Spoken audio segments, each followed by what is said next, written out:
I don't take orders from a woman who files paperwork.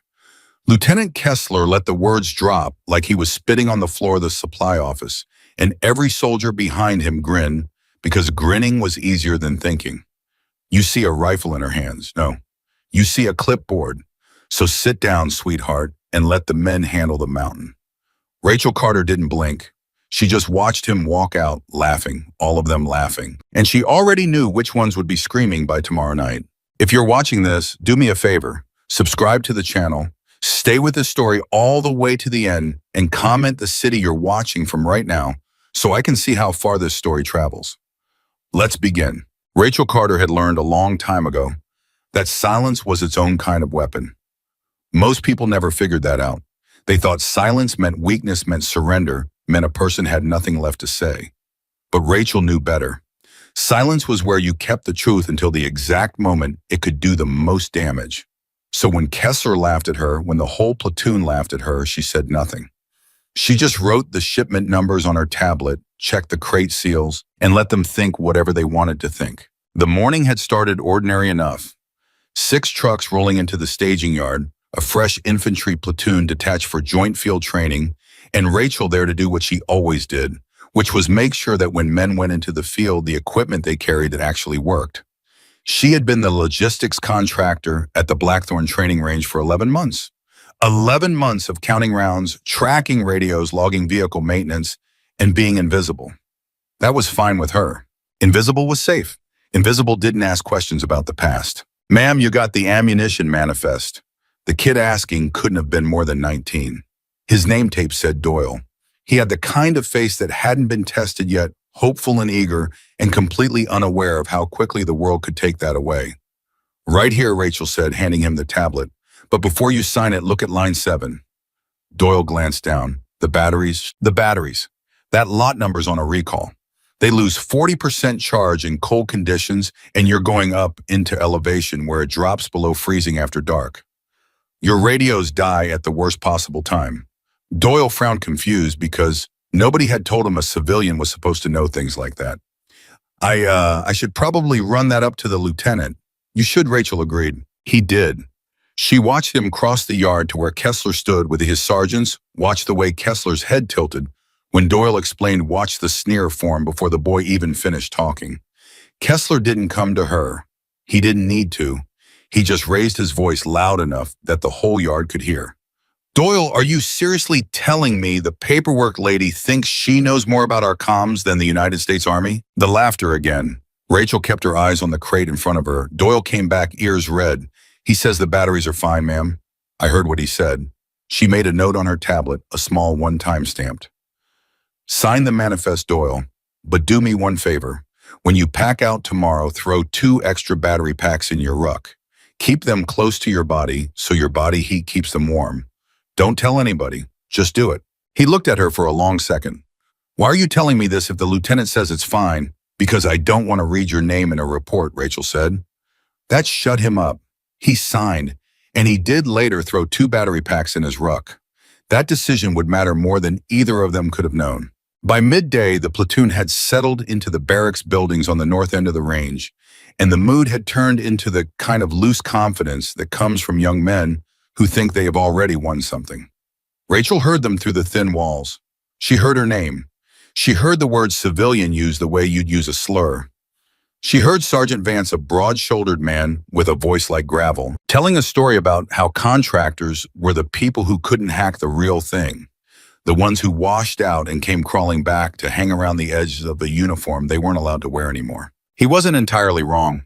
That was the part that stung. Rachel had crawled back to the edges of something. She just wasn't going to explain why. She finished her inventory and instead of going to the mess hall, she took her clipboard, her real one, the metal one, and she walked the perimeter of the training zone the way she did every day. It wasn't in her contract. Nobody paid her to do it.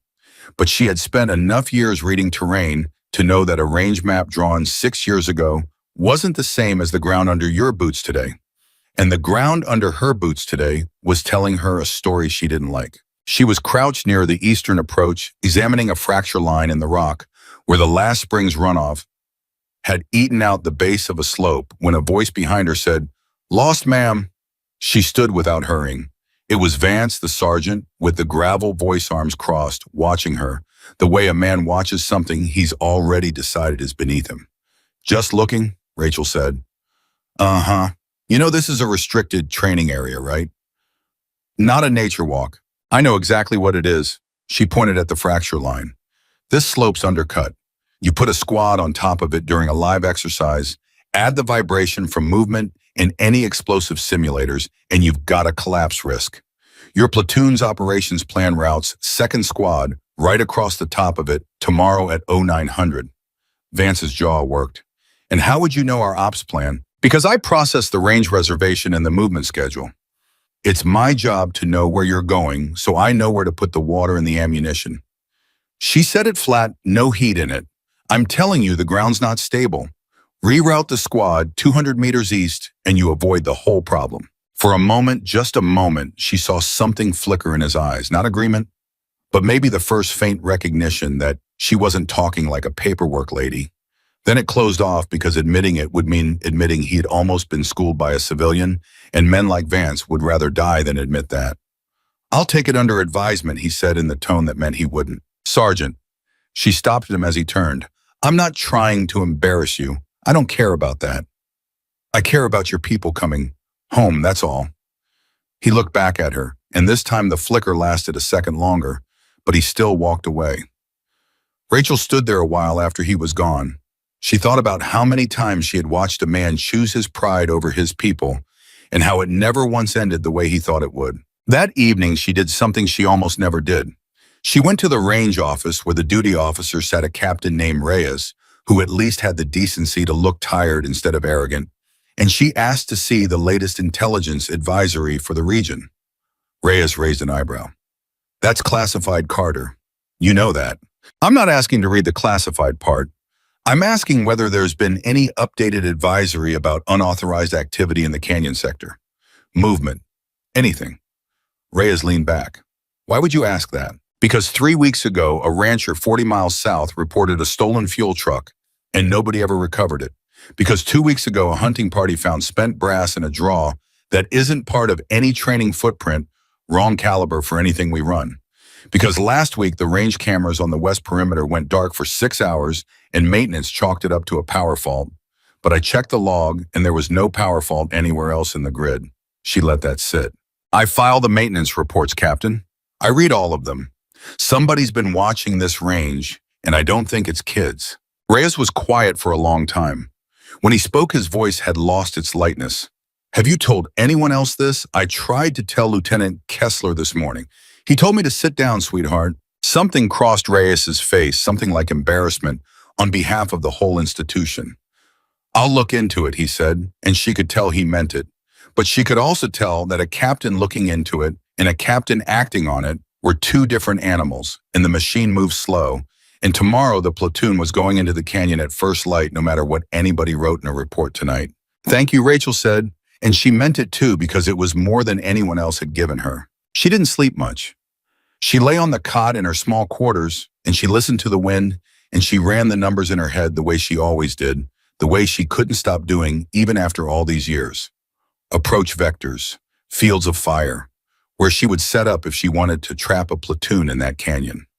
The answer came to her easily, too easily, because a good position for an ambush is a good position for an ambush no matter which side of the rifle you're on. And Rachel had spent a long time on the wrong end of that math learning exactly how it worked. By the time the sky started to gray, she was already up.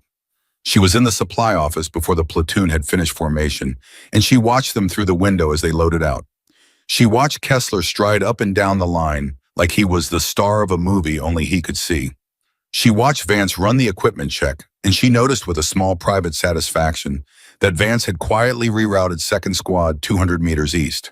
He hadn't announced it. He hadn't credited her. But he'd done it. That told her something about the man.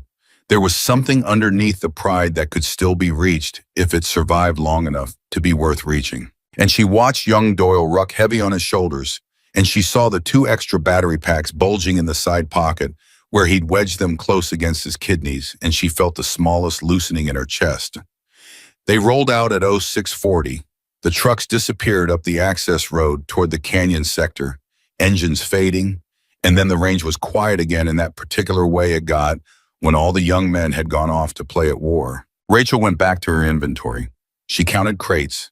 She logged serial numbers. She told herself it was somebody else's job to worry now that she had done what she could, that she had warned them, and they had laughed, and that was on them. She almost believed it.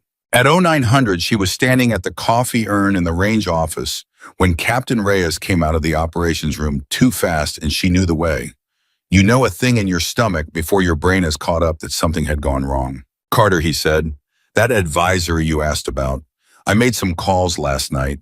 He was holding a printout and his hand wasn't quite steady. There's a paramilitary cell that's been operating out of the Bitterroot corridor. Federal task force has been tracking them for 2 months. They've been probing military installations, testing response times, looking for a soft target. Rachel set down her coffee. Where are your soldiers right now, Captain, the Canyon sector? Which is the softest target within 100 miles filled this morning, with a platoon of green infantry running blank fire training with recalled batteries and a lieutenant who thinks the ground bends to his ego. She was already moving toward the map board.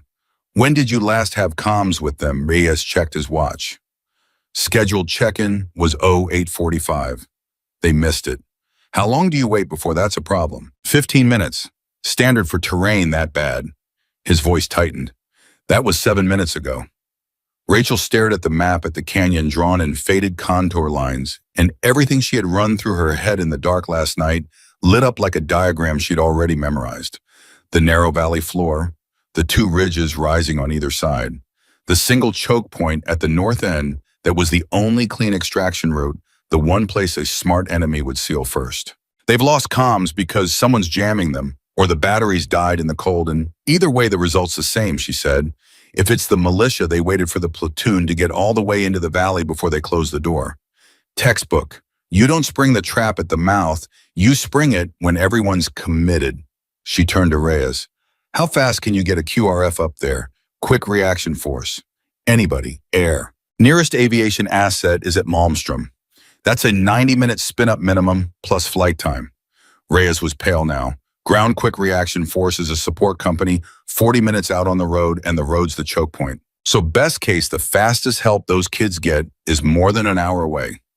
Rachel's voice had gone very quiet and very calm, which was a thing that happened to her when the world got dangerous, and old wiring she'd never been able to burn out. And if this is what I think it is, they don't have an hour. The radio on the console crackled.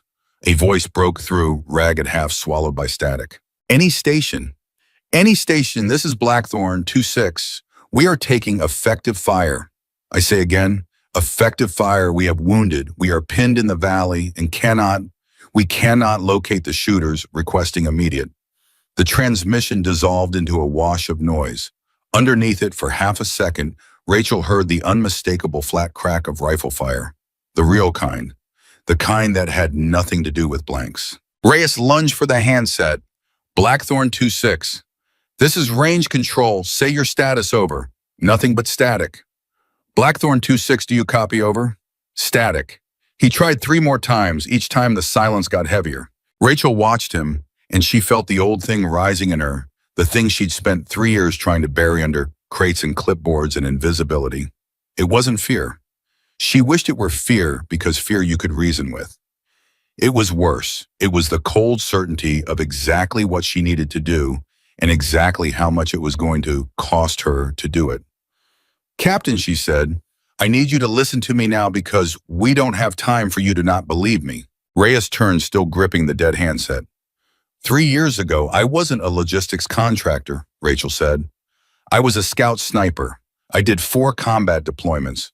Before that, I was selected for a counter-sniper unit whose name I'm not cleared to say in this room.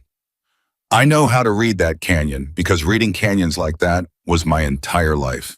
And right now, I am the only person within 60 miles who can do anything about what's happening to your soldiers. For a long moment, Reyes just looked at her, and she watched him try to fit the woman with the clipboard into the words she just said, and she watched the 2 images finally lock together in his head. The emergency armory, Rachel said. Building 9. There's a designated marksman rifle in the ready locker, an M110 with an optic, and there's ammunition. I need you to authorize me to draw it, and I need a vehicle, and I need both in the next 90 seconds. Carter, I can't just hand a civilian a, you can. There's a provision, emergency arming of qualified personnel during an imminent threat to life. It's in the range regulations. I know because I filed the regulations. Captain, I processed every one of them. She stepped closer. Your soldiers are dying in that valley right now. The men who laughed at me yesterday are bleeding out because they didn't listen. You can process the paperwork after, but if you make me wait for a phone call up the chain, they will all be dead before anyone with a rank higher than yours picks up. The radio crackled again. This time it was a different voice, younger, cracking with panic. Range control, this is Doyle.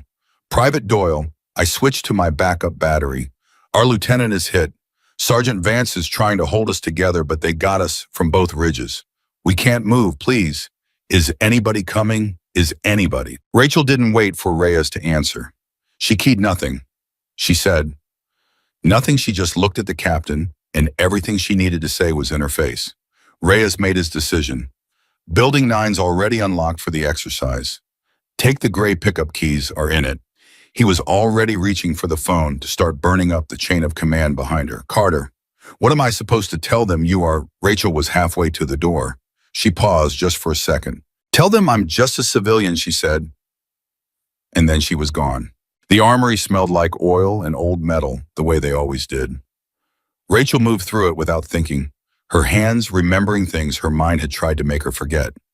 The M11 came out of the ready locker, heavier than she remembered, or maybe she was just older, but the weight settled against her shoulder like an argument she'd been having with herself for 3 years finally ending. She checked the optic, she checked the action, she loaded the magazines with fast, economical movements. 20 rounds, 40 rounds, 60, filling every pocket she had, and the whole time a voice in the back of her head that sounded a lot like the shrink they'd made her see after the discharge kept saying, you don't have to do this. You don't owe them anything. They laughed at you, and Rachel kept loading because that voice had never understood the first thing about her. It wasn't about what they owed her. She threw the rifle across the bench seat of the gray pickup, and she drove hard up the access road toward the canyon, and the closer she got, the more she could hear that flat, rolling crackle rising up over the engine. Gunfire, real gunfire, the sound of the world tearing. Behind her, the range office phones were ringing. Reyes was on the line to a colonel who was on the line to a general, and words like unauthorized and civilian and liability were bouncing up a chain of command that had no idea a woman they'd never heard of was already 3 miles up a dirt road with a rifle and a reason. Rachel stopped the truck where the road narrowed, where a smart person on foot would go the rest of the way, and she went the rest of the way on foot. She moved up along the eastern edge, the high ground staying low, staying in the dead space where the ridgelines blocked line of sight, and every step of it came back to her, the way your body remembers a language you swore you'd stop speaking. She reached a shelf of rock near the shoulder of the ridge, and she went flat, and for the first time she looked down into the valley where the platoon was dying. She didn't let herself feel it. That would come later if she survived to have a later. Right now, she just read the ground the way she'd read it 1,000 times before. 2 soldiers down in the open, one moving, one not.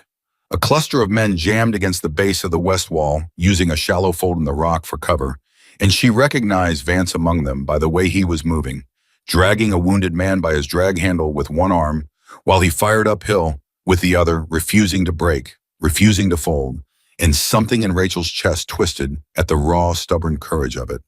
And there was Doyle pressed beside him, the radio to his mouth, still calling, still believing someone would answer. Then she looked at the ridges and she found what she was looking for, and her breathing slowed all the way down to nothing. 3 positions. She marked them one by one the way you'd mark words on a page.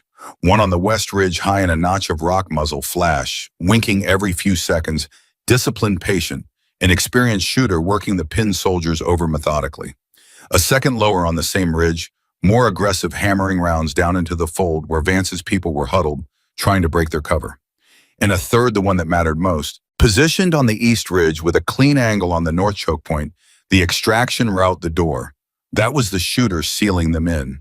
That was the one keeping anyone from leaving. That was the one she'd have chosen herself. 3 shooters, one of her. A valley full of young men who thought she filed paperwork.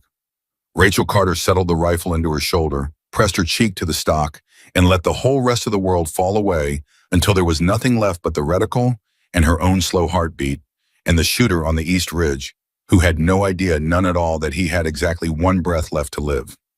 She let out half her air. And she took the shot that would tell every man in that valley just how wrong they had been about the woman they called a civilian. The shot broke clean, and the shooter on the East Ridge stopped being a threat before the sound of it finished rolling down into the valley. Rachel didn't watch him fall.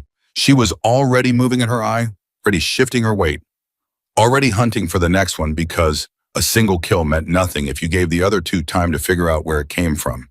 She had learned that a long time ago in a place she never talked about. One shot buys you seconds. What you do with those seconds is the whole difference between a soldier and a corpse. Down in the fold of a rock, Sergeant Vance felt the change before he understood it. He'd had a round chewing at the lip of stone 6 inches from his face for the last 90 seconds, so steady he could have set a watch by it, and then all at once, it stopped. The pressure from the east side of the valley just lifted like a hand had been taken off the back of his neck. "Why'd he quit?" Doyle shouted beside him, still clutching the radio. "Sergeant, why'd he stop shooting?" "He didn't quit," Vance said, breathing hard, dragging the wounded man tighter into cover. "Somebody made him stop. He didn't know who. He couldn't have guessed. But for the first time since the first round had snapped past his ear 11 minutes ago, Vance felt something he'd almost forgotten existed in this valley. He felt like maybe they weren't alone. Up on the ridge, Rachel found the second shooter, the aggressive one hammering the west wall, and she read him the way she read everything fast and complete. He was good, but he was hot, firing too much, giving away his position with every muzzle flash, a man who thought volume was the same thing as skill. She adjusted for the drop, for the thin, cold mountain air that would let the round fly a hair flatter than sea level for the crosswind, pushing left to right down the length of the valley. All of it happened in under 2 seconds in a part of her mind that had never stopped running these numbers even during 3 years of counting crates. She fired. The second shooter's rifle went silent mid-burst the way a song stops when you rip the needle off the record. "That's two," Rachel breathed to no one. Now they'd know. Now the last man, the disciplined one in the notch of rock on the West Ridge, would understand that his overwatch had been cut in half in the space of 15 seconds, and a disciplined man doesn't panic. A disciplined man goes still and starts thinking and starts looking for the shooter who's killing his friends. That made him the most dangerous of the three, and Rachel knew it. And she also knew she'd just given away her general direction with 2 shots from the same shelf of rock. She rolled left off the shelf into a shallow seam in the stone, and she'd barely settled before a round cracked into the exact spot where her rifle had been spitting rock chips into the air, where her cheek had rested a heartbeat earlier. "There you are," she said softly, not scared, almost grateful. A real one. Finally, a real one. Down below, the sudden second silence changed everything. The soldiers pinned against the west wall felt the enemy fire drop from a downpour to a trickle, and Vance seized the moment with both hands. "Move, move, get Harker out of the open," he roared. Second team lay down, suppression on that west ridge up high in the rocks. "I don't care if you can't see him. Make it keep his head down. Doyle, get me range control. Tell them fire's slackening. Tell them we've got somebody friendly on that ridge." "I'm trying." "Sergeant, I keep losing the signal." Doyle mashed the transmit button, pressing the warm backup battery against his chest like it was the only thing keeping him alive. And maybe it was. Range control, this is Doyle Blackthorne. 2-6 enemy fire is reducing, I say again, reducing. We think we have friendly fire support on the eastern high ground. Who do you have on that ridge? Who is that over? In the range office, Captain Reyes stood frozen with the handset against his ear, and beside him, a colonel's voice was crackling out of the desk phone, demanding to know who had authorized a civilian to draw a weapon, and Reyes made a choice about which conversation mattered. "Blackthorne 2-6, this is range control," Reyes said into the handset, and his voice came out steadier than he felt. "The friendly on the ridge is ours. She's ours. Do not, I say again, do not fire on the eastern high ground. Keep your people down and let her work. Help is inbound over." Doyle turned to Vance with his eyes huge. "Sergeant, range control says it's a she." Vance was in the middle of hauling the wounded man's arm across his shoulders, and he stopped for exactly 1 second, and something moved across his face, some flicker of an idea too big to hold on to in the middle of a firefight. A she. On the ridge. With a rifle. Killing the men who were killing them. He didn't have time to finish the thought. A round from the last shooter cracked into the rock beside them, and he shoved it away and got back to the work of surviving. Up on the ridge, Rachel was doing math with her life as the variable. The last shooter had her general area. He'd fired once at her old position and missed by 3 feet, which meant he was estimating, not confirming. He didn't have her exact spot yet, but he would. He was patient and he was good. Patient, good shooters win the waiting game because all they have to do is watch one square of ground and put a round through the first thing that moves in it. She couldn't wait. Waiting was his game. So Rachel did the thing that had gotten her a reputation once in another life. She broke the rule. She moved during daylight across open rock toward the enemy closing the distance, instead of holding her ground, because the one thing a patient shooter never expects is for his prey to walk straight at him. She crawled 30 meters along the seam low and fast, feeling the cold stone through her clothes, and when the seam ran out, she went up and over a hump of rock in a single fluid motion that lasted less than a second and a half, and she was flat again on the far side before he could have registered the movement. She was closer now. Closer meant a flatter shot, less wind, less drop, less guesswork. Closer also meant that if he found her, he wouldn't miss. She lifted her head a bare inch and glassed the notch where he'd been. Empty. He'd moved too. Of course he had. He was as good as she'd feared. Then she saw it. Not him, but the thing he'd forgotten to hide. A boot. Just the toe of one boot sticking half an inch past the edge of a boulder, 40 meters up and to her left, where he'd repositioned to get a better angle on her old spot. He'd covered everything else. His body, his rifle, his head. But he'd drawn his knee up to steady himself, and the toe of his boot had strayed out past cover, and he didn't know it. Rachel had a decision to make, and she made it in the time it takes to blink. A shot to the boot would wound him, would give her his exact position, but a wounded man behind cover was still a man with a rifle. She'd be trading her only advantage, surprise for a target she then had to finish, while he knew right where she was. Instead, she waited. 3 seconds. 4. She watched that boot, and she watched the edge of the boulder above it, and she thought about the geometry of a man's body when he's kneeling to shoot where his head has to be relative to his foot. She built a model of him in her mind out of that 1 square inch of boot leather. And when she had it, when she was sure, she shifted her aim 11 inches up and to the right of that boot, to a spot of empty rock where nothing was showing at all. And she took up the slack on the trigger, and she said very quietly to a man she would never meet, "You should have stayed home." He leaned out to shoot, his head crossed into the exact space she'd already aimed at. She fired, and the third shooter died. In the same instant, he decided to take his shot, and the valley went silent. For a moment, Rachel didn't move. She lay against the cold rock and she listened, and there was nothing. No return fire, no muzzle flashes, no flat rolling crack, just the wind and her own heart, and drifting up, faint from the valley floor, the sound of young men realizing they were still alive. But Rachel didn't believe in silence. Silence was a weapon. She'd said so herself. And a good ambush is never just 3 men. 3 men were the trap. Somewhere there was a fourth element, the ones who spring forward when the shooting pins the prey, the assaulters who close in to finish the job while the overwatch holds everyone in place. She'd taken out the overwatch. That would make the assault element hesitate. It would not make them go away. She keyed nothing and shouted nothing to the men below. She just kept scanning methodically the whole valley floor and both ridgelines, hunting for the movement that would tell her where the rest of them were. Down below, Doyle was screaming into the radio again, and this time there was joy in it, ragged and disbelieving. "Range control, they stopped. The fire stopped. All 3 positions are down. I think we're clear." "We are not clear." Vance's voice cut through him like a blade. He'd been in enough real fights to know the difference between an enemy who's dead and an enemy who's waiting. "Everybody stay in cover. Nobody moves into the open. Check the wounded, redistribute ammo, and watch the north end. If they're coming from the north. That's the only way in that isn't a cliff." He was right. And up on the ridge, Rachel had just found them. 4 men, moving up the valley from the north, from the choke point, hugging the west wall, using the folds of rock the way she'd have used them. They'd been waiting for the overwatch to break the platoon.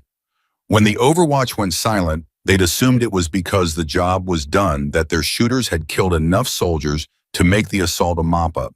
They didn't know their overwatch was dead.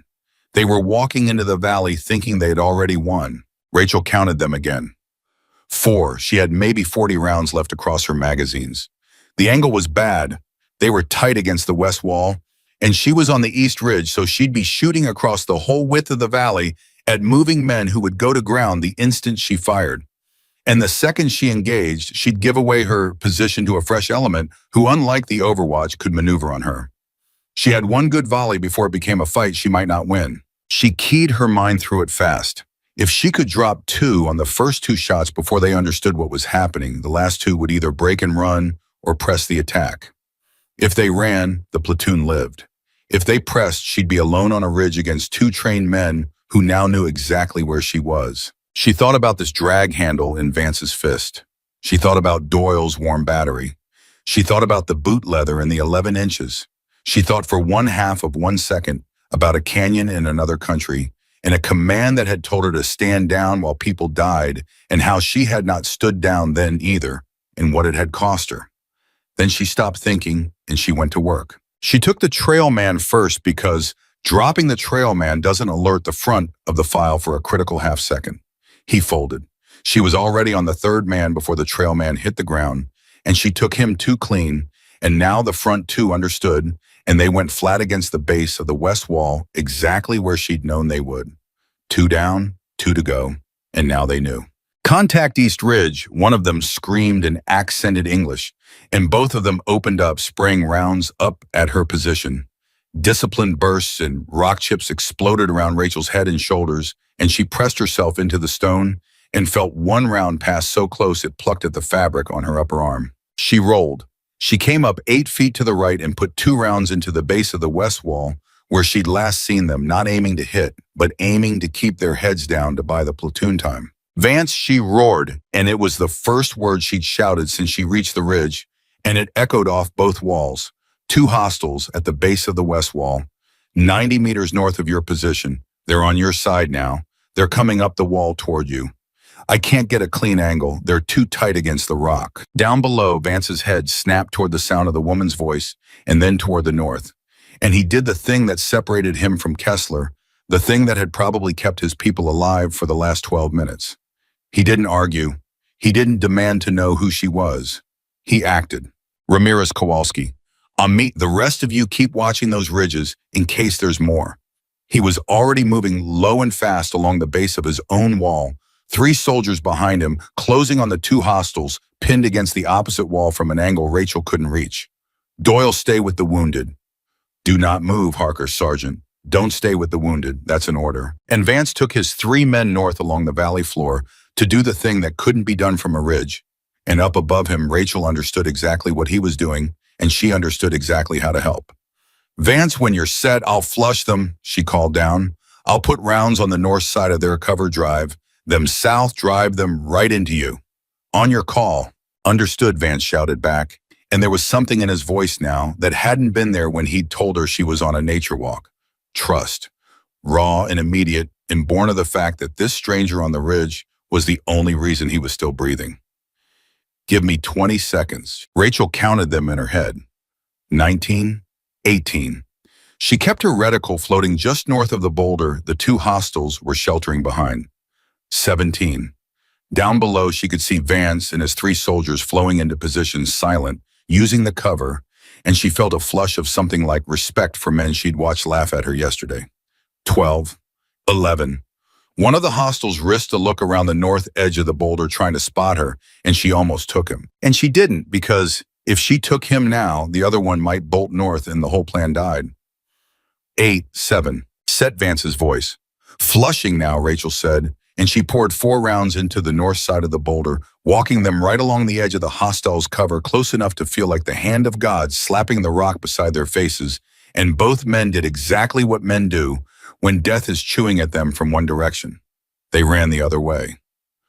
South, straight into Vance and 3 soldiers who were waiting for them with their rifles up. It was over in 3 seconds.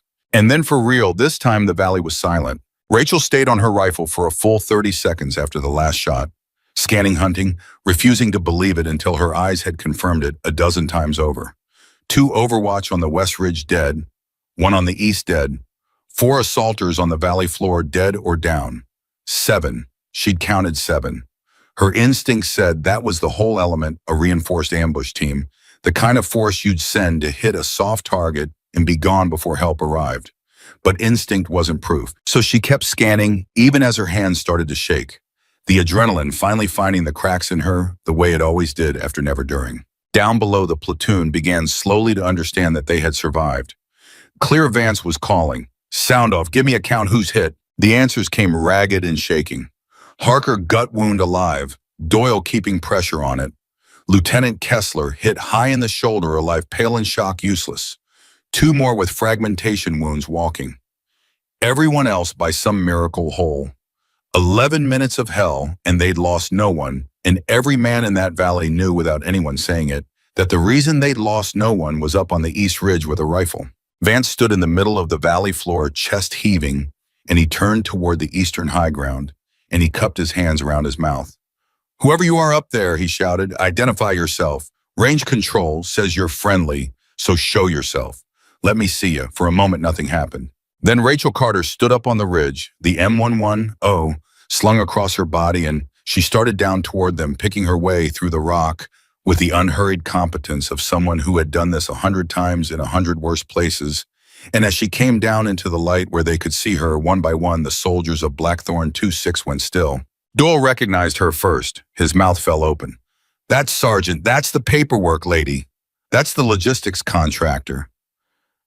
Oh my God, that's Ms. Carter. Vance didn't say anything. He just watched her come, this woman he'd found crouching at a fracture line yesterday, this woman he'd called lost, this woman he'd told was on a nature walk in a restricted zone. And he felt something turn over in his chest that felt a lot like shame and a lot like awe.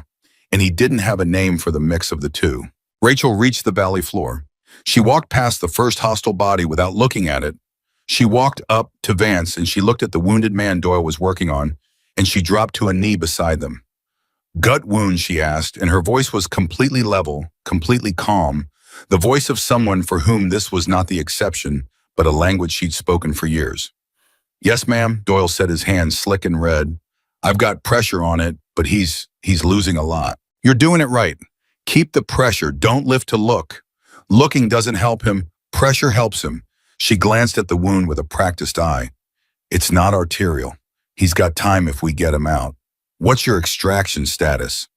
Sergeant Vance found his voice. Air's inbound. Malmstrom launched a bird when range control got our first mayday. ETA's, hell, I don't know, 20 minutes, maybe less. Then we hold this ground for 20 minutes. And we don't get sloppy in the last 5, because the last 5 is where people die after they think it's over. She looked up at him, and there was no triumph in her face. No, I told you so, nothing but the flat focus of a professional finishing a job. Get your walking wounded consolidated, get a security perimeter facing north, because north's the threat axis, and pick a casualty collection point that isn't in the open. You've got a good instinct. You kept these people alive for 11 minutes under fire with a green platoon.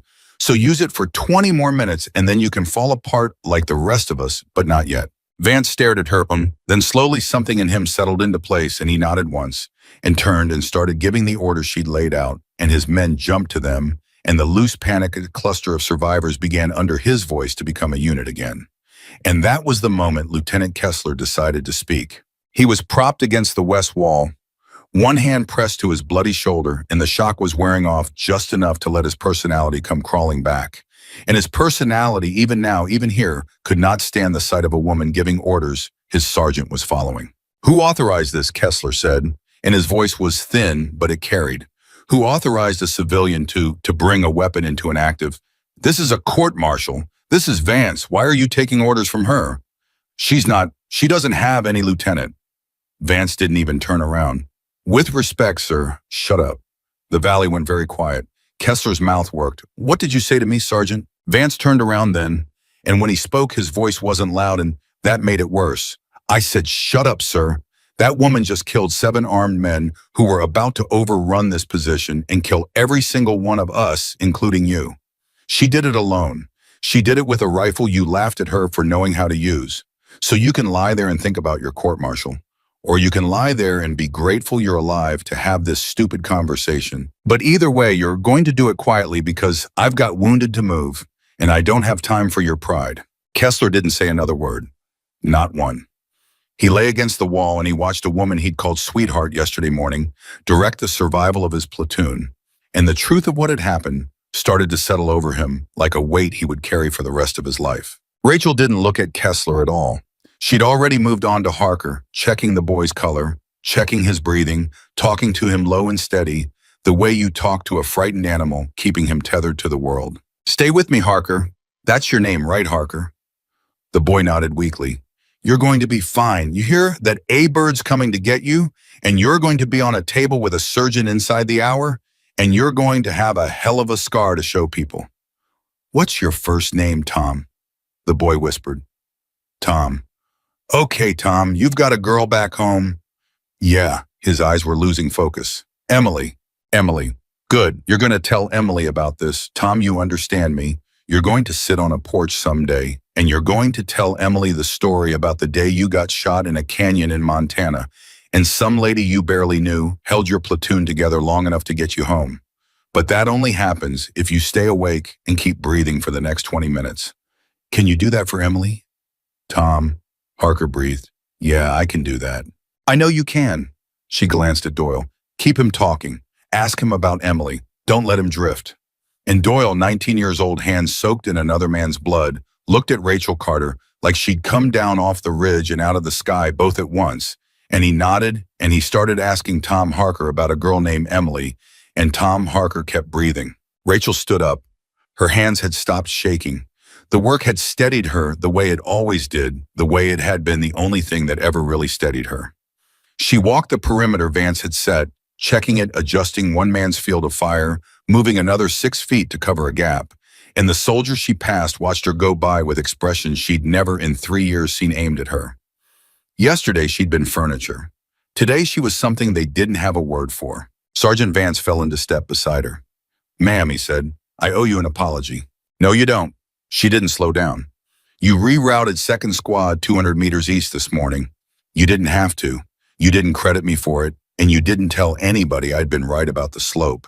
But you did it. That tells me everything I need to know about you, Sergeant. You listen even when it costs your pride, and that's rarer than you'd think.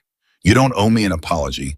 You just owe those kids the same thing you gave them today, which is your best. Keep giving them that." Vance was quiet for a few steps. "Range control said you were ours." "What did they mean by that?" "Are you were you later," Rachel said. "The bird first, the story after." "Fair enough." He glanced at her sidelong. "That thing you did at the end, driving those last two into us. I've never seen anybody do that. Flush and drive, coordinate a maneuver element with precision fire on the fly, with a stranger with no comms plan and no rehearsal. That's not something you learn as a scout sniper. That's something else." Rachel didn't answer. She just kept scanning north, and Vance saw her jaw tighten just slightly, and he was smart enough not to push it. Then faint at first, then growing, they heard it. The heavy chop of rotor blades coming up the valley from the south, and every man on that perimeter felt his chest loosen at the sound of it. "There's your bird," Rachel said. "Pop smoke, mark your LZM, keep your security oriented north until the wheels are up. Nobody relaxes until we're all off the ground." The helicopter came in loud and low, and the medics were off it before it had fully settled, and they went to work on Harker and Kessler and the frag-wounded soldiers with the ruthless efficiency of people who did this for a living. Rachel stayed at the edge of it all, on the perimeter rifle still ready, still scanning that north end, because she had learned the hardest possible way that the moment you decide it's over is the moment it kills you. It wasn't until the wounded were loaded, until Vance had accounted for every single soldier, until the security team was climbing aboard and the crew chief was waving the last of them in, that Rachel finally let the muzzle of the M11 drop toward the ground. And it was in that exact moment, as she turned to walk toward the bird, that she saw it. Movement. North end of the valley. High on the west ridge, in a position she hadn't cleared because it had been behind cover from her angle the whole fight. A glint. A shape. An eighth man she hadn't counted, who hadn't fired a single shot the entire time, who had been watching the whole time, waiting a spotter or a commander or a sniper of their own, someone patient enough to hold his fire through the death of 7 of his men, rather than give away his position. And he was aiming, not at the helicopter, at her. Rachel had a fraction of a second, and in that fraction of a second, she did the only thing there was time to do, which was throw herself sideways and down as the round came. and she felt the sound and the fire of it. Before she felt the pain, felt the world spin, felt the rock come up to meet her, and somewhere very far away she heard Doyle screaming her name, and she heard Vance roaring for the security team to get eyes on the West Ridge, and she heard the crack of a dozen rifles opening up all at once, and then the cold gray sky was above her, and she couldn't quite remember how she'd gotten to be looking at it. And the last clear thought she had, before the edges of everything went soft, was that she'd broken her own rule. She'd decided it was over.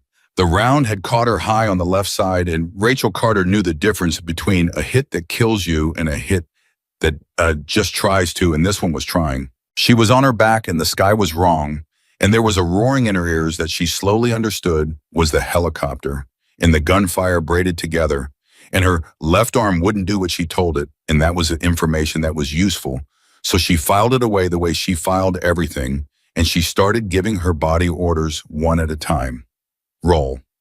She rolled off the open ground into the shadow of a low shelf of rock, and the movement lit a bar of white fire down her side that made her vision gray at the edges. But she kept moving because a body that keeps moving is a body that isn't a stationary target. She's hit. Carter's hit. Doyle was screaming, and he started to break from cover to get to her, and Vance grabbed him by the back of his vest and hauled him down. "You move into that open ground, and you're the next one on your back," Private Vance snarled. "Suppression on that West Ridge now. Everybody hose that whole ridge line. I want so much lead in the air that man can't lift his head." The security team opened up in a wall of noise rifles, hammering tracers, reaching up toward the position where the eighth man had fired from. And for a few seconds, the whole world was just sound. Rachel got her back against the rock. She looked down at herself.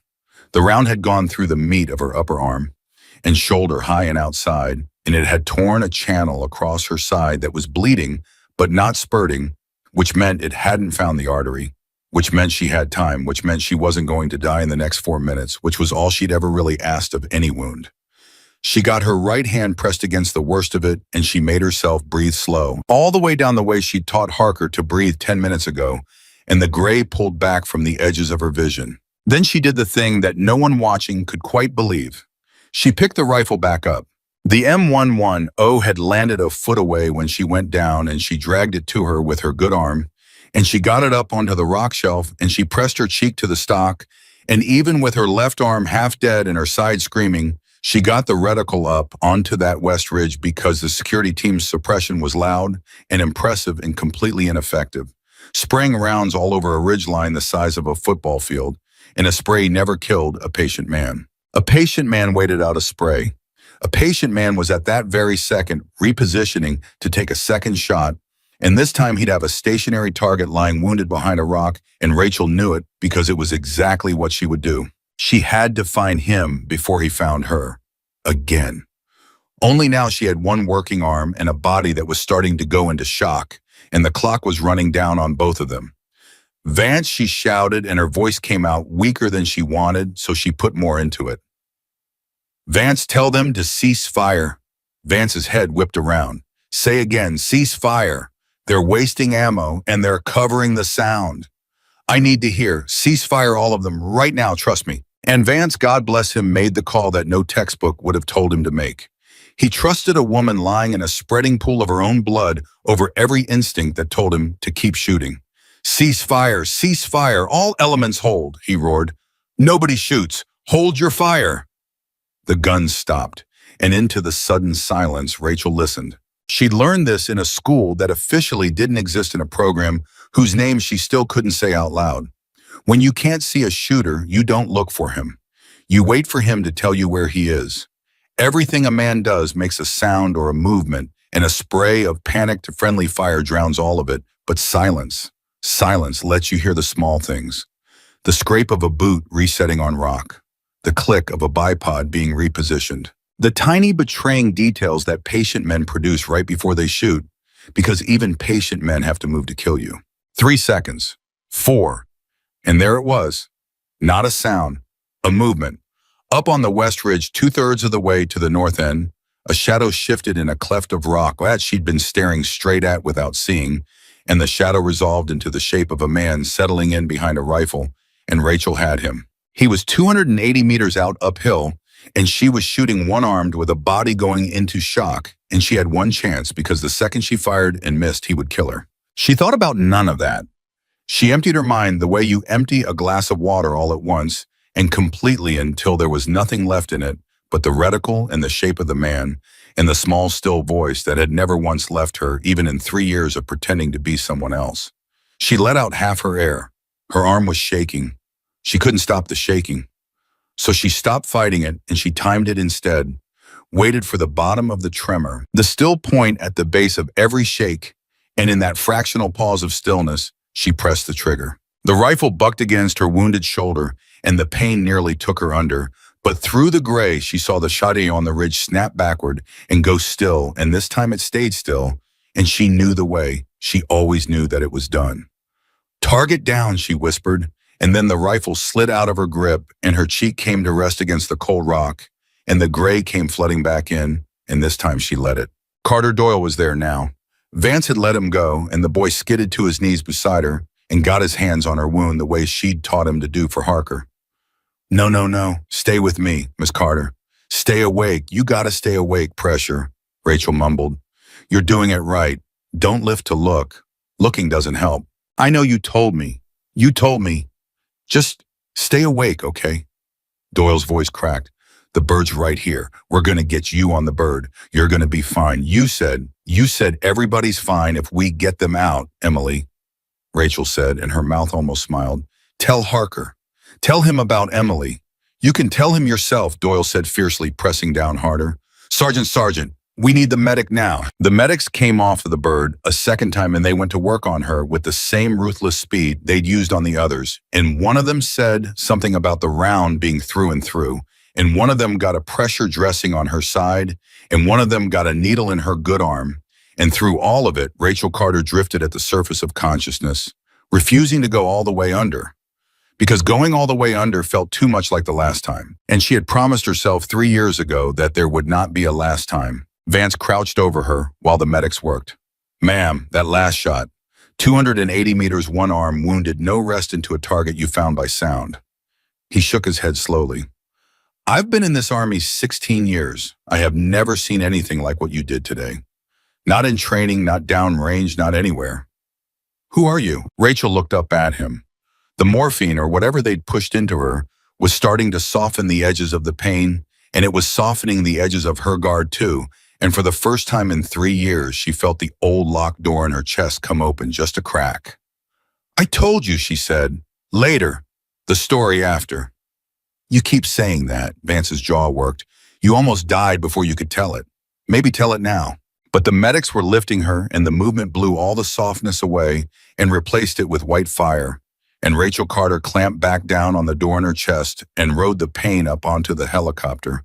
And the last thing she saw of that valley was young Doyle standing in the wash of the rotors with his hands still red, watching her go, and Lieutenant Kessler on his stretcher looking anywhere but at her.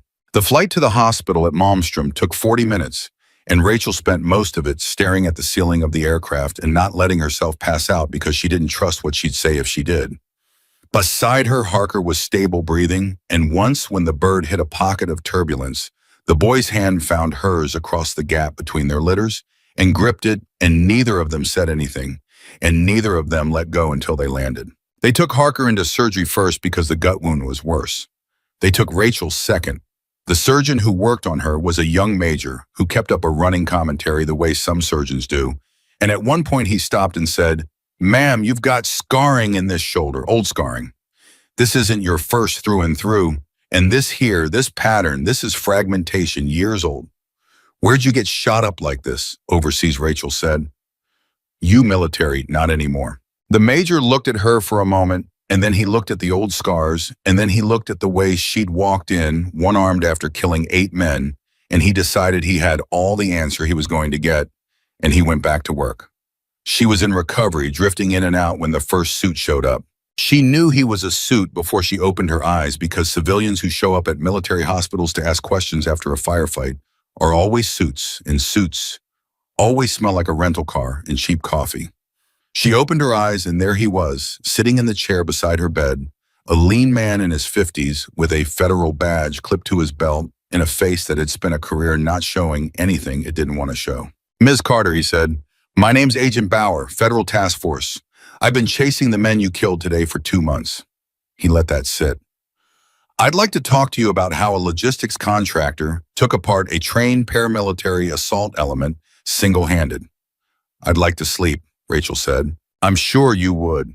Bauer didn't move. "Here's my problem, Ms. Carter. I pulled your file, your official file, and your official file says you were an Army marksman, 4 deployments, medically discharged 3 years ago after an injury. Honorable, unremarkable, a woman who counts crates for a living now." He leaned forward. "But the thing that happened in that canyon today wasn't done by an Army marksman. I've seen what marksmen can do. What you did, the counter-sniper work, finding a concealed shooter by sound and killing him one-armed at nearly 300 meters, coordinating a maneuver element on the fly with no comms, that's not marksman work. That's not even scout sniper work. That's a whole different animal, and there's exactly one place in this country that trains people to be that animal, and its budget line doesn't officially exist." He tilted his head. "So which file is the real one? The one that says you count crates, or the one that got sealed?" Rachel closed her eyes, the morphine hummed, and the door in her chest, the one she'd kept locked for 3 years, creaked all the way open because she was too tired and too hurt and too far past pretending to hold it shut anymore. "Both," she said quietly. "Both files are real. That's the whole tragedy of it." Bauer waited. "3 years ago, I wasn't a scout sniper," Rachel said to the ceiling, because it was easier than saying it to a face. "I hadn't been a scout sniper for a long time. I was selected out of the sniper community into a counter-sniper element. The kind of unit that gets sent to protect the people who protect other people. The kind of unit whose members don't have names on any wall if they die." Her voice was flat, worn smooth. "We were good. We were the best. And then we got sent to protect a diplomatic movement in a place I can't say, and I read the ground the way I always read the ground, and I told my command the route was compromised. I told them the timing was wrong. I told them we were walking a soft target into a kill zone, and that someone on the inside had to have leaked the schedule because the enemy knew things they shouldn't have known. And they didn't listen," Bauer said. "It wasn't a question. They told me to stand down." Rachel's throat worked. "They told me a contractor, a woman, a shooter, wasn't cleared to make that assessment. They told me the intelligence was solid and the route was fine, and my job was to pull a trigger, not to think. So I stood down. That was the order, and I followed it. And the movement went the way I said it would go, straight into the kill zone. And I watched from an overwatch position while the people I was supposed to protect died in front of me because I'd been told my judgment didn't count." The recovery room was very quiet. Somewhere down the hall, a monitor beeped. "I broke," Rachel said simply. "Not that day. That day I did my job. I killed everyone I could reach, and I dragged out who I could, and I did everything right in the moment. But after the reports came, and when the after action got written, someone had to be responsible. And it wasn't going to be the command that ignored the warning, and it wasn't going to be the inside man who leaked the schedule because they never found him or they never wanted to find him. It was going to be me, the woman who fired her weapon without a clean authorization in the chaos, the contractor who didn't stay in her lane. They made me the story, medical discharge they called it, on account of the injury I took that day, which was real. But it wasn't the injury that ended me. It was the fact that I'd been right, and being right in front of the wrong people is the most dangerous thing you can do." "So you disappeared," Bauer said, "into logistics contracting, counting crates at a training range in Montana." "I disappeared into the one place I could still be near it," Rachel said, "without having to be it. I couldn't leave it completely, but I couldn't be it either. So I put myself at the edge where I could watch, where I could still read the ground, even if nobody would let me pull a trigger. And I told myself that was enough. For 3 years, I told myself that." She turned her head and looked at Bauer for the first time. "And then this morning, a boy named Doyle asked me about a battery manifest, and a lieutenant called me sweetheart, and by 9 o'clock, they were all going to die in a canyon. I'd warned them about exactly the way it happened the first time. Exactly the same. Command ignores the warning, soft target, walks into the kill zone, people I'm supposed to be able to help die in front of me because someone decided my judgment doesn't count." Her voice was steady, but her eyes weren't. "Only this time, nobody could give me the order to stand down. This time, I was just a civilian. And it turns out that just a civilian is the freest thing you can be because nobody can tell a civilian to watch people die. Bauer was silent for a long moment. The men you killed, he said finally, you want to know who they really were? They were a paramilitary cell testing military response times, probing installations. Reyes told me. That's the cover story we've been feeding people. It's not the whole truth. Bauer reached into his jacket and pulled out a photograph and held it up. It was a surveillance shot, grainy, two men shaking hands in a parking lot. The man on the left is the leader of the cell you killed today. The man on the right, we've been trying to identify him for 2 months. Yesterday, we finally did. He paused. He's a serving military intelligence officer, assigned to the regional command that oversees the Blackthorn training range. He's the one who fed them your platoon's movement schedule this morning. The route, the timing, the soft target. The room tilted, and this time it had nothing to do with the morphine. An inside man, Rachel said very slowly. An inside man. Bauer put the photograph away. The same kind of inside man who leaked a diplomatic route into a kill zone 3 years ago and let a counter sniper take the fall for it. Now, I'm not saying it is connected.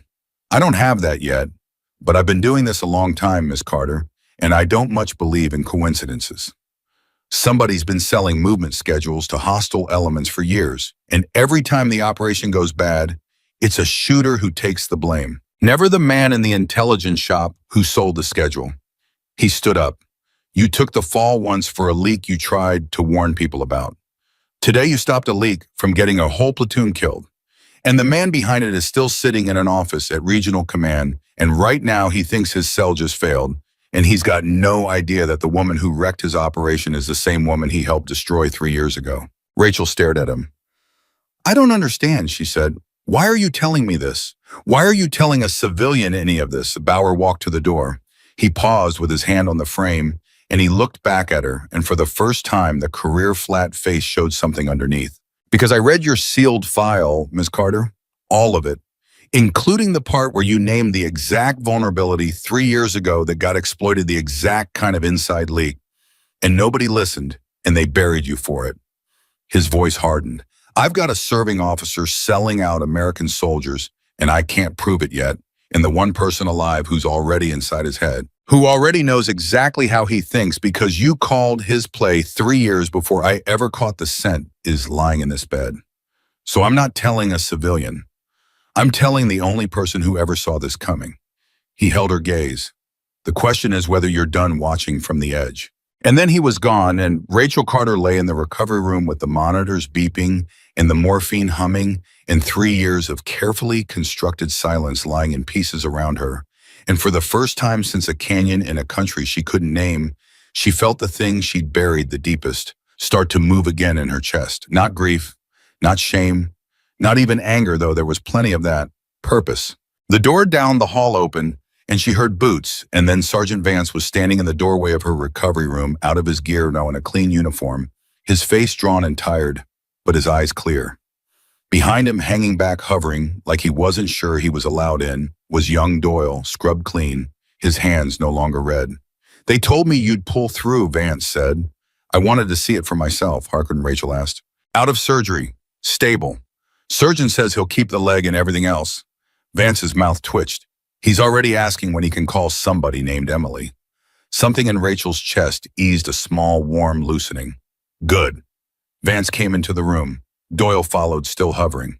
Kessler's been relieved pending investigation, Vance said. His account of what happened out there doesn't match anybody else's account of what happened out there. And there are 11 of us and one of him, and every one of us saw the same thing. He looked at her steadily. We all told them the same story, ma'am, that we'd be dead, every one of us, if a logistics contractor hadn't picked up a rifle when our own lieutenant froze.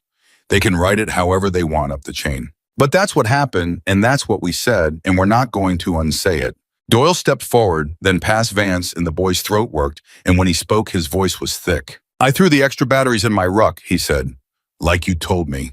When our comms died, I switched to the backup, and it was the only radio in the whole platoon still working, and it's the reason range control even knew we were in trouble. He swallowed hard. You saved us before you ever picked up the rifle, ma'am. You saved us the day before at the supply office when everybody was laughing at you and you told me to pack the batteries anyway. The boy's eyes filled. Why'd you do that? Why'd you help us when we treated you like you were nothing? Rachel looked at the boy, 19 years old, who reminded her of every young soldier she'd ever watched walk toward danger with no idea what it would take from them. Because you weren't nothing, she said quietly. None of you were. You were somebody's whole world about to walk into a kill zone. And I've stood by once and let people walk into a kill zone because somebody told me to. I wasn't going to do it twice, no matter what any of you thought of me. She held Doyle's gaze. What people think of you isn't the reason you do the right thing, Doyle. You do the right thing because it's the right thing. You'll be a good soldier if you remember that.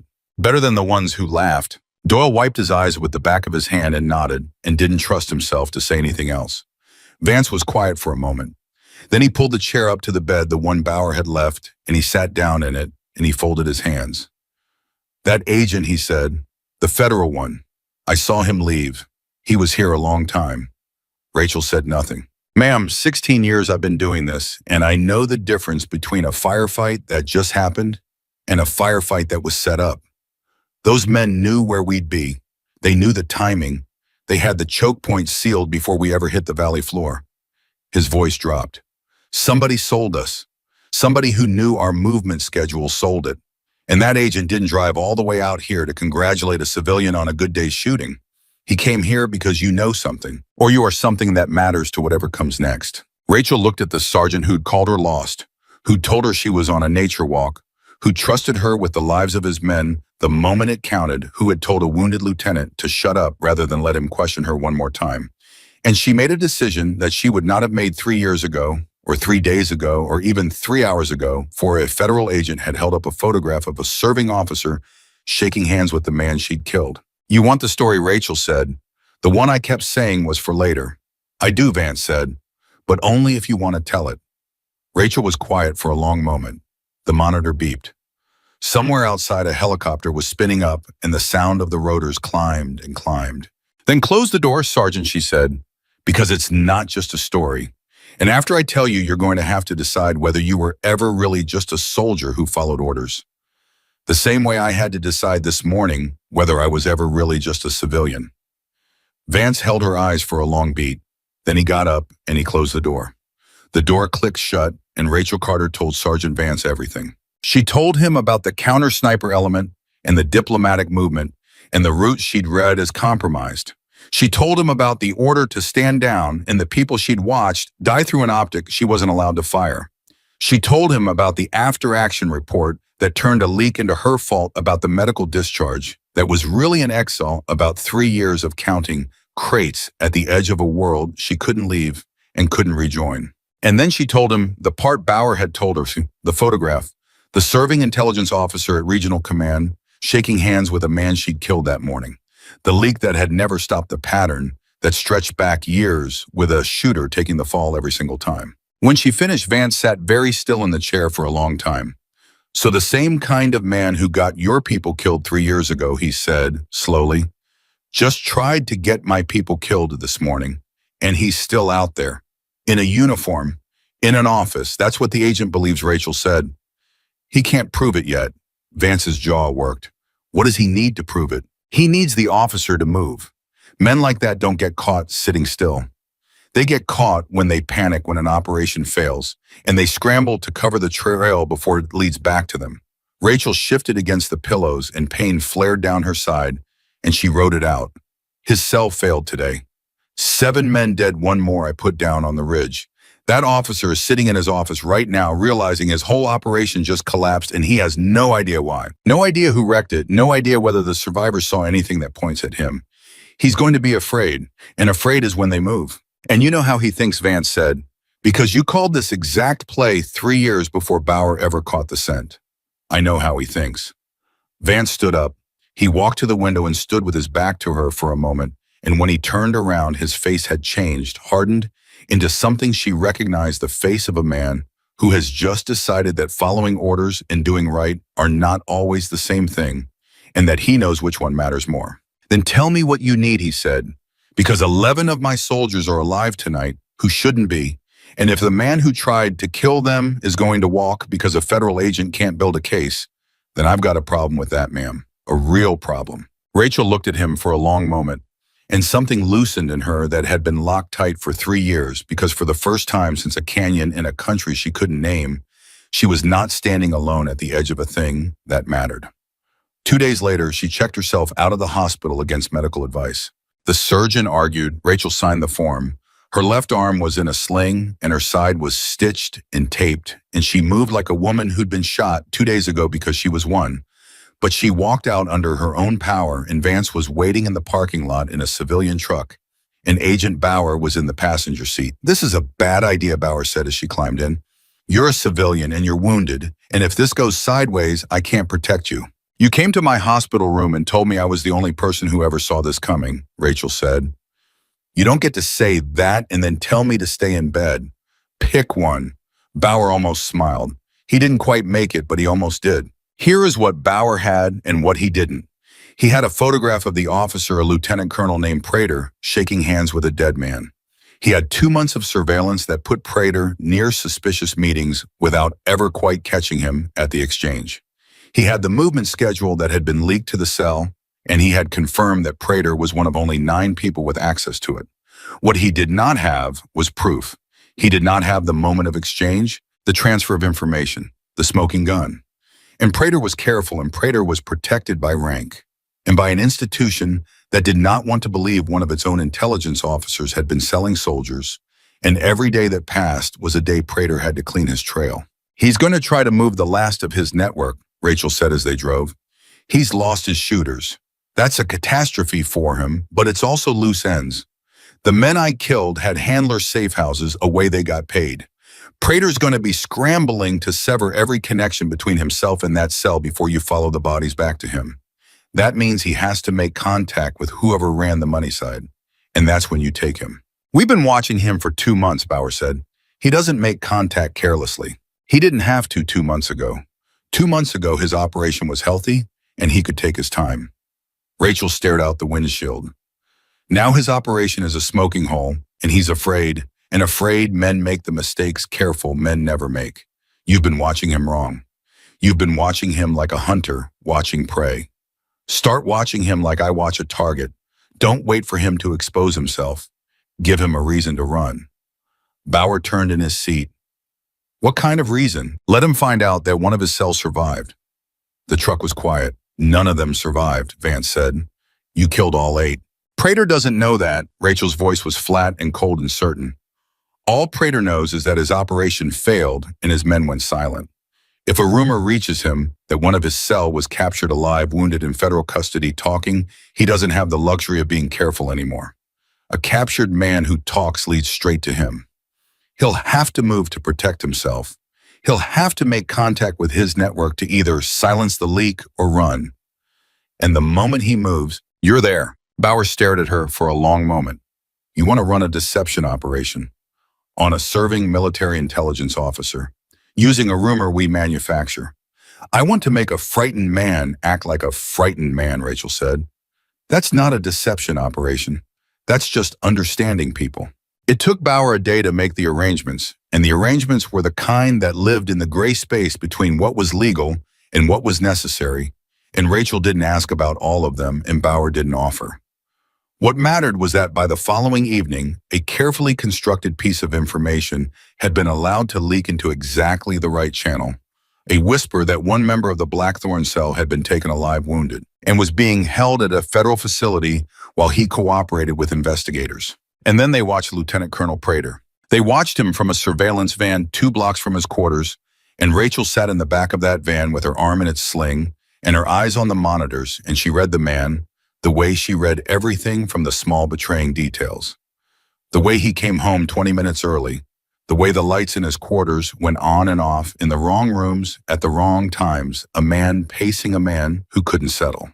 The way he opened his blinds twice to look at the street and then closed them again. "There," Rachel said quietly at 9:40 in the evening. "He's afraid. Look at him. He can't sit still. 2 days ago, he was a careful man.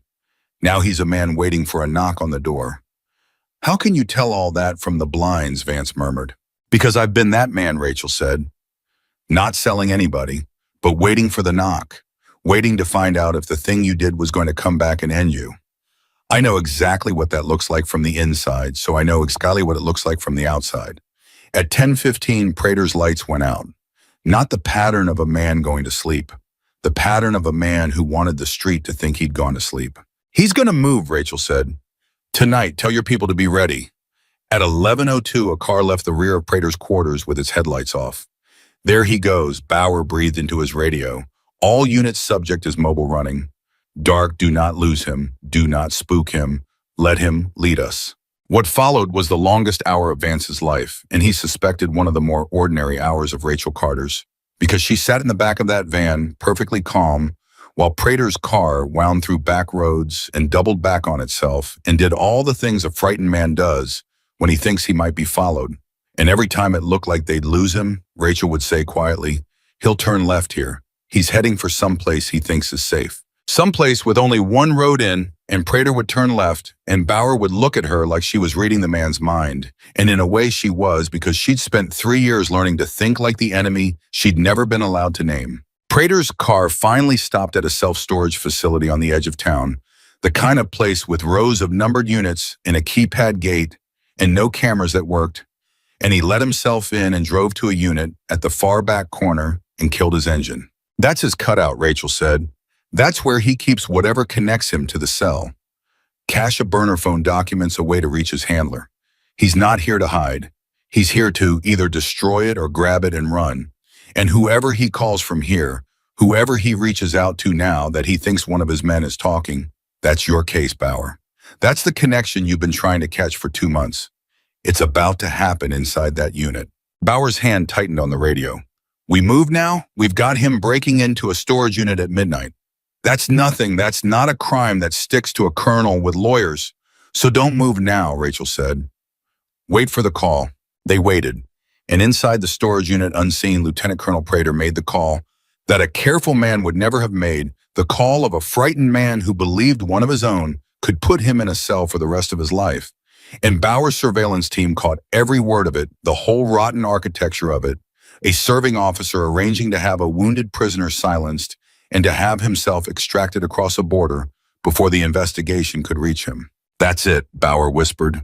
And there was something almost reverent in it, 2 months of frustration collapsing into a single clean moment.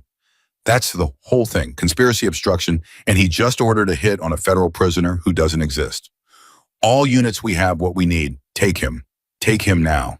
And they took him. Rachel watched it on the monitors, watched the federal agents flow in around the storage unit, watched Lieutenant Colonel Prater step out with his hands up and his face gray. A careful man undone by his own fear, and she felt none of the triumph she thought she might feel. She just felt tired, and she felt the old wound in her chest ache in a way that had nothing to do with the bullet. Because it should have been enough 3 years ago. Someone should have listened 3 years ago, and people had died because no one did, and no amount of catching Prater tonight brought them back. Vance was watching her. "You okay, ma'am?"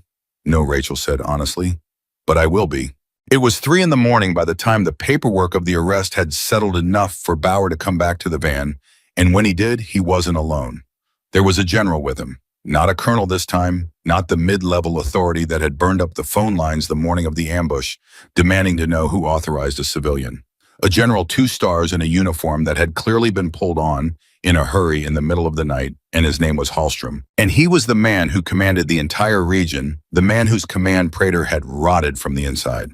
General Hallstrom climbed into the back of the van and looked at Rachel Carter, a wounded woman in a sling sitting on a jump seat in a surveillance vehicle at 3 in the morning, and for a long moment, he didn't say anything at all. "Ms. Carter," he finally said, "Agent Bauer has been briefing me for the last hour about today, about 3 years ago, about the file that got sealed." His voice was rough. "I've been in this army 34 years, and I want to tell you that what happened to you 3 years ago was wrong, that the system worked the way it was supposed to, that there was some good reason your warning got buried and you got blamed. I want to tell you that, but I've read the file now, all of it, and I can't. Because it wasn't wrong the way a mistake is wrong. It was wrong the way a cover-up is wrong. Somebody made a decision 3 years ago that it was easier to end your career than to admit that one of our own had leaked that route. And I don't yet know who made that decision, but I'm going to find out." Rachel looked at him. She'd heard a lot of words from a lot of officers in her life, and she'd learned to hear the difference between the ones who were managing her and the ones who meant it. And this man, tired and gray and pulled out of bed at 3 in the morning to face a thing his institution had done, this man meant it. With respect, General, she said, I stopped needing anyone to tell me I was right a long time ago. I know I was right. I've always known. I believe you do, Hallstrom said. But there's a difference between you knowing it and it being true on the record. Right now, the record says you're a washed-out contractor who happened to get lucky with a rifle, and I am not going to let that record stand. He leaned forward. The men in that platoon told the truth about what you did. All 11 of them straight up the chain, no wavering. Lieutenant Kessler tried to muddy it, and every one of his own soldiers contradicted him to his face. That doesn't happen, Ms. Carter. Soldiers protect their officers, even bad ones, out of instinct. For an entire platoon to break that instinct and stand behind a civilian instead, you must have done something out there that changed what those men believe a person can be. Vance spoke up from the corner of the van, quiet and firm. She saved every one of us, sir. That's what she did. And then she got shot doing it and picked the rifle back up and did it again. There's no muddying that. We won't let it be muddied. Hallstrom looked at the sergeant and then back at Rachel, and something settled in his face. There's going to be an after-action review, he said, a formal one, not the kind that buries people, the kind that puts the truth on the record where it can't be sealed again. Prater's arrest is going to blow open 3 years of leaks, and when it does, your case is going to be reopened, and this time it's going to be reopened by people who already know the answer. I can't give you back 3 years, Ms. Carter. Nobody can. But I can make sure that the last time anyone ever calls you just a civilian is the last time anyone ever calls you that. He paused. If you'll let me, you'll. Rachel was quiet for a long moment. Outside the van, the sky was starting to go from black to the first faint gray of morning, and she was tired all the way to the bone, and her side hurt, and her arm hurt, and 3 years of exile sat heavy on her shoulders. But underneath all of it, that thing Bauer had woken in her hospital room was still moving, still alive, the thing she'd buried the deepest. There's going to be a review, she said slowly. A formal one. On the record. Yes. And the same chain of command that buried me 3 years ago is going to have to sit in a room and account for it. In front of witnesses. On paper that can't be sealed. Yes, Hallstrom said. Every one of them who's still serving. And some who thought they'd retired out of reach. Rachel looked at Vance, and she looked at Bauer, and she looked at the general who'd been pulled out of bed to face what his institution had done, and for the first time in 3 years, she let herself want something out loud. Then I'll be there, she said. Word of it moved faster than anyone expected. By the time the sun was fully up, the story of the Blackthorn ambush had started to travel first through the units at the range, then wider the story of a platoon that walked into a kill zone and should have died to a man, and the logistics contractor who'd been laughed at the day before and who'd picked up a rifle and killed 8 trained fighters to bring them home. It traveled the way the best stories travel in the military, soldier to soldier. And it did not travel with her being called a civilian. It traveled with a different word attached to her, one that had to be earned, one that couldn't be given by any rank or any paperwork. And the word was hers now, no matter what the sealed file said. Lieutenant Kessler heard the story too, from a hospital bed of his own, his shoulder in a sling, not unlike hers. And Kessler, to the surprise of everyone, including himself, did something in the days that followed that no one who'd known him would have predicted. When the investigators came to take his statement, when he had every incentive to protect himself, to shade the truth, to make his freezing in that valley into something less than what it was, Kessler looked at the investigator and he told the truth. All of it. The way he dismissed her warnings about the batteries and the slope. The way he'd called her sweetheart in front of his men. The way he'd frozen when the shooting started, and a woman he'd mocked had done the job he was supposed to do. He put it all on the record, unflinching, and when the investigator asked him why he was being so forthcoming when it made him look so bad, Kessler was quiet for a moment. Because she didn't leave me out there, he said finally. I called her nothing, and then I froze, and she still came up that ridge and killed 8 men to save my life along with everybody else's. The least I can do is not lie about who actually did the saving. He looked at his hands. I've got a lot of things to be ashamed of from that day. I'm not going to add lying to the list. The review was set for 2 weeks out to give Prater's arrest time to fully unravel and to give Rachel's stitches time to come out. And in those 2 weeks, as the investigation spread and the truth started coming loose from 3 years of careful burial, a name surfaced that Rachel had not expected, a name from her own past, from the command that had told her to stand down and then made her the story. The officer who'd written the after-action report 3 years ago, the one who'd turned a leak into her fault, the one who'd signed off on ending her career to protect the chain of command, was a major back then. He wasn't a major anymore. He'd been promoted twice since. And he'd been promoted, Bauer discovered, on the recommendation of the man who'd run the whole rotten network from the top. A man who was not Prater at all.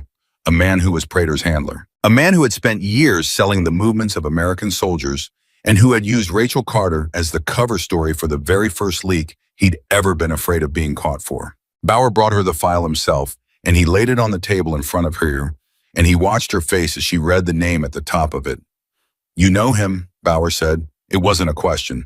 "Don't you?" Rachel stared at the name for a long time, and when she looked up, her face had gone to the still, cold place, and it went right before she took a shot she could not afford to miss. "He was my commanding officer," she said quietly.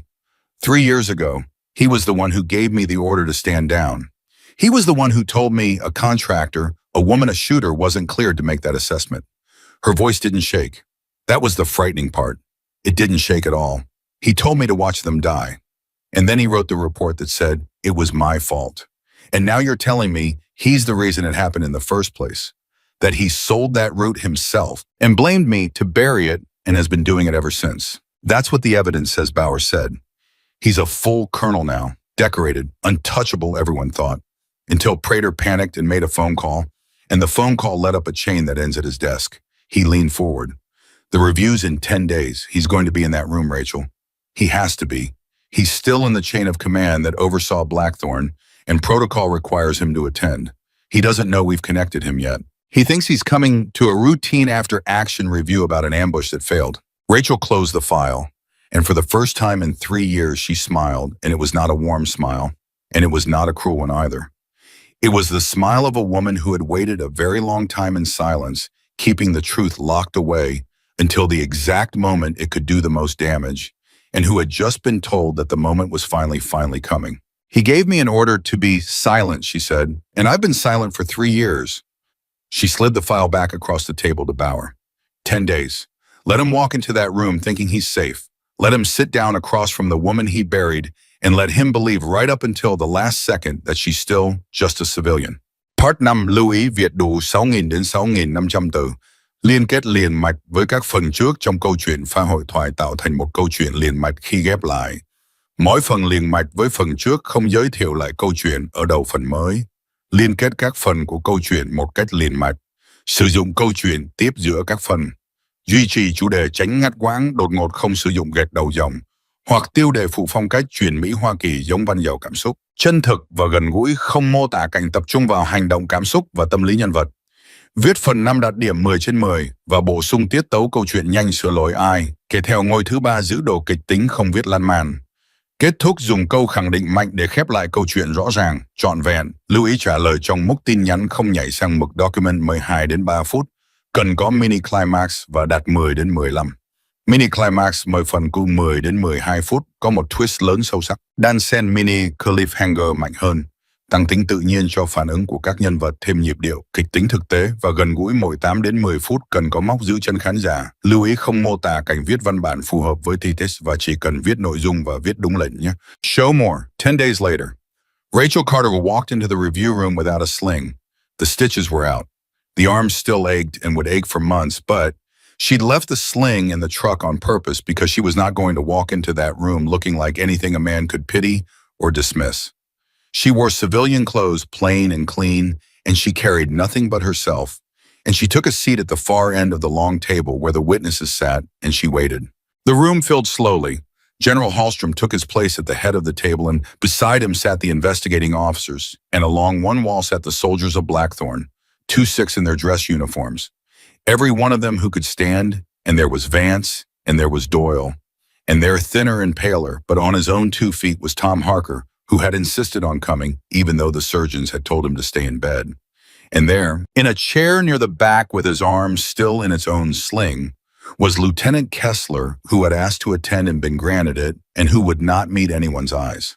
And then the last of them came in, and the room changed. He was a full colonel now, silver eagles on his shoulders, and he walked in the way men walk when they have spent a career believing the ground bends to them.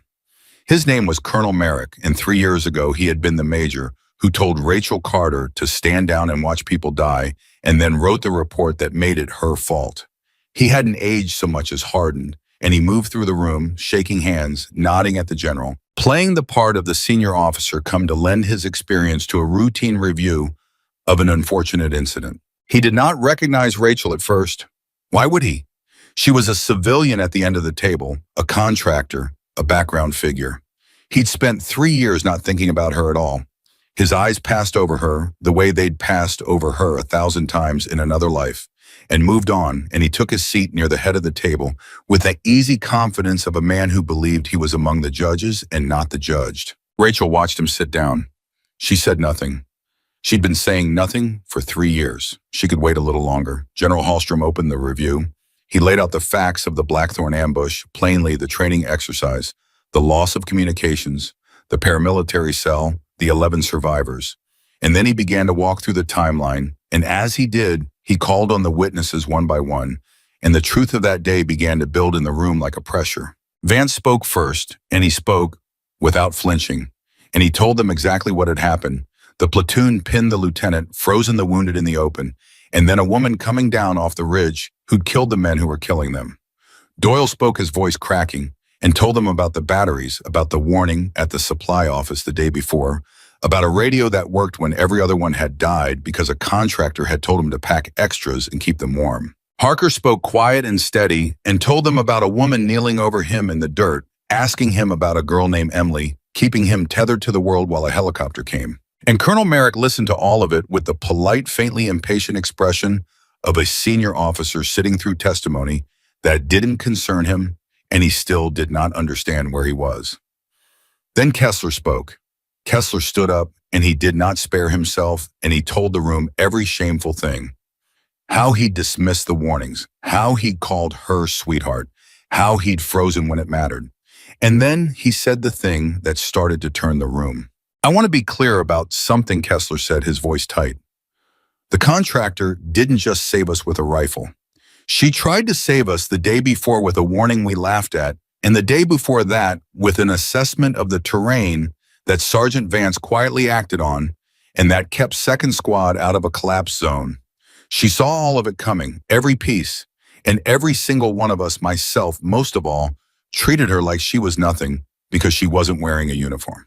He looked down the table, and for the first time, his eyes found Rachel's and held them. I've had 2 weeks to think about why nobody listened to her, and I keep coming back to the same answer. We didn't listen because listening would have meant admitting that a woman we decided was beneath us understood the battlefield better than we did. And I think that's the ugliest thing I've ever had to learn about myself. The room was very quiet, and it was General Hallstrom who turned then slowly, deliberately to Colonel Merrick and said, Colonel, you've reviewed a great many after-action reports in your career. You have a reputation for it. I'd value your assessment. In your professional opinion, when a subordinate provides an accurate warning of a compromise and is overruled by command in casualties result, where does the accountability lie? Merrick smiled, comfortable in his element. Well, General, that's a complex question. Command has to weigh many sources of intelligence. A single voice, particularly one outside the formal chain, can't be allowed to override an operational plan. Sometimes a warning happens to be correct in hindsight, but command can't act on hindsight. The accountability, in my experience, lies with the failure of the intelligence picture as a whole, not with any one decision. I see, Hallstrom said. So the person who gave the correct warning bears no fault. Of course not. And the command that overruled the correct warning bears no fault either, because they couldn't have known in advance the warning was correct. Precisely. It's the intelligence system that fails in these cases, sir, not individuals. Hallstrom nodded slowly as if considering it. That's interesting, Colonel, because that's almost word for word what you wrote 3 years ago, in a different after-action report, about a different compromise movement. The smallest flicker crossed Merrick's face. Just a flicker. I've written many reports, General. You have. Hallstrom opened a folder in front of him. Let me refresh your memory about this particular one. 3 years ago, a counter-sniper element was tasked to protect a diplomatic movement. One member of that element assessed the route as compromised, warned that the schedule had been leaked, warned that they were walking a soft target into a kill zone, and that the leak had to be internal. That member was ordered to stand down by her commanding officer. The movement proceeded. It went into the kill zone exactly as she'd predicted. People died. Hallstrom's voice never rose, and that made it worse. And afterward, the after-action report determined that the fault lay with, and I'm quoting you now, Colonel, the failure of the intelligence picture as a whole. Not with the command decision to overrule the warning, and certainly not with the commanding officer who gave the order to stand down. He looked up. Do you remember who that commanding officer was? Colonel Merrick. The room had gone absolutely still, and Merrick for the first time looked down the length of the table at the civilian woman he'd passed over on his way in, and Rachel Carter looked back at him, and she watched the recognition arrive on his face like a slow tide, and she did not smile, and she did not look away. You, Rachel said quietly into the silence. The commanding officer was you. Merrick's mouth opened. You told me to stand down, Rachel said, and she stood up now, slowly, and her voice was calm and clear, and it filled the room without her ever raising it. You told me a contractor, a woman, a shooter, wasn't cleared to make that assessment. You told me my job was to pull a trigger and not to think. And I followed your order, Colonel. I stood down. And I watched people I was sworn to protect die through an optic I wasn't allowed to fire because you told me to. You're out of line, Merrick said, but his voice had lost something. And then you wrote the report, Rachel went on, unhurried, relentless. You turned a leak into my fault. You ended my career to protect yourself. You called it a medical discharge, and you buried me in a supply office at the edge of nowhere, and you moved on, and you got promoted twice, and you never once thought about me again. She took a breath. Except you had a reason to bury it that I didn't understand until 10 days ago. Because it wasn't just command failure that leaked that route 3 years ago, was it, Colonel? You knew the leak was internal because the leak was you. You sold that movement. And when the one person on your team read the ground and called it, you couldn't afford to let that warning stand because an investigation into an internal leak might have found its way back to you. So you gave me an order to be silent. And then you made me the story so no one would ever look past me to you. This is a fantasy, Merrick snapped, and now he was on his feet too. General, I don't know what this woman has told you, but she is a discharged contractor with a grievance, and I will not sit here and be... Sit down, Colonel General Hallstrom said. General, I have a right to sit down.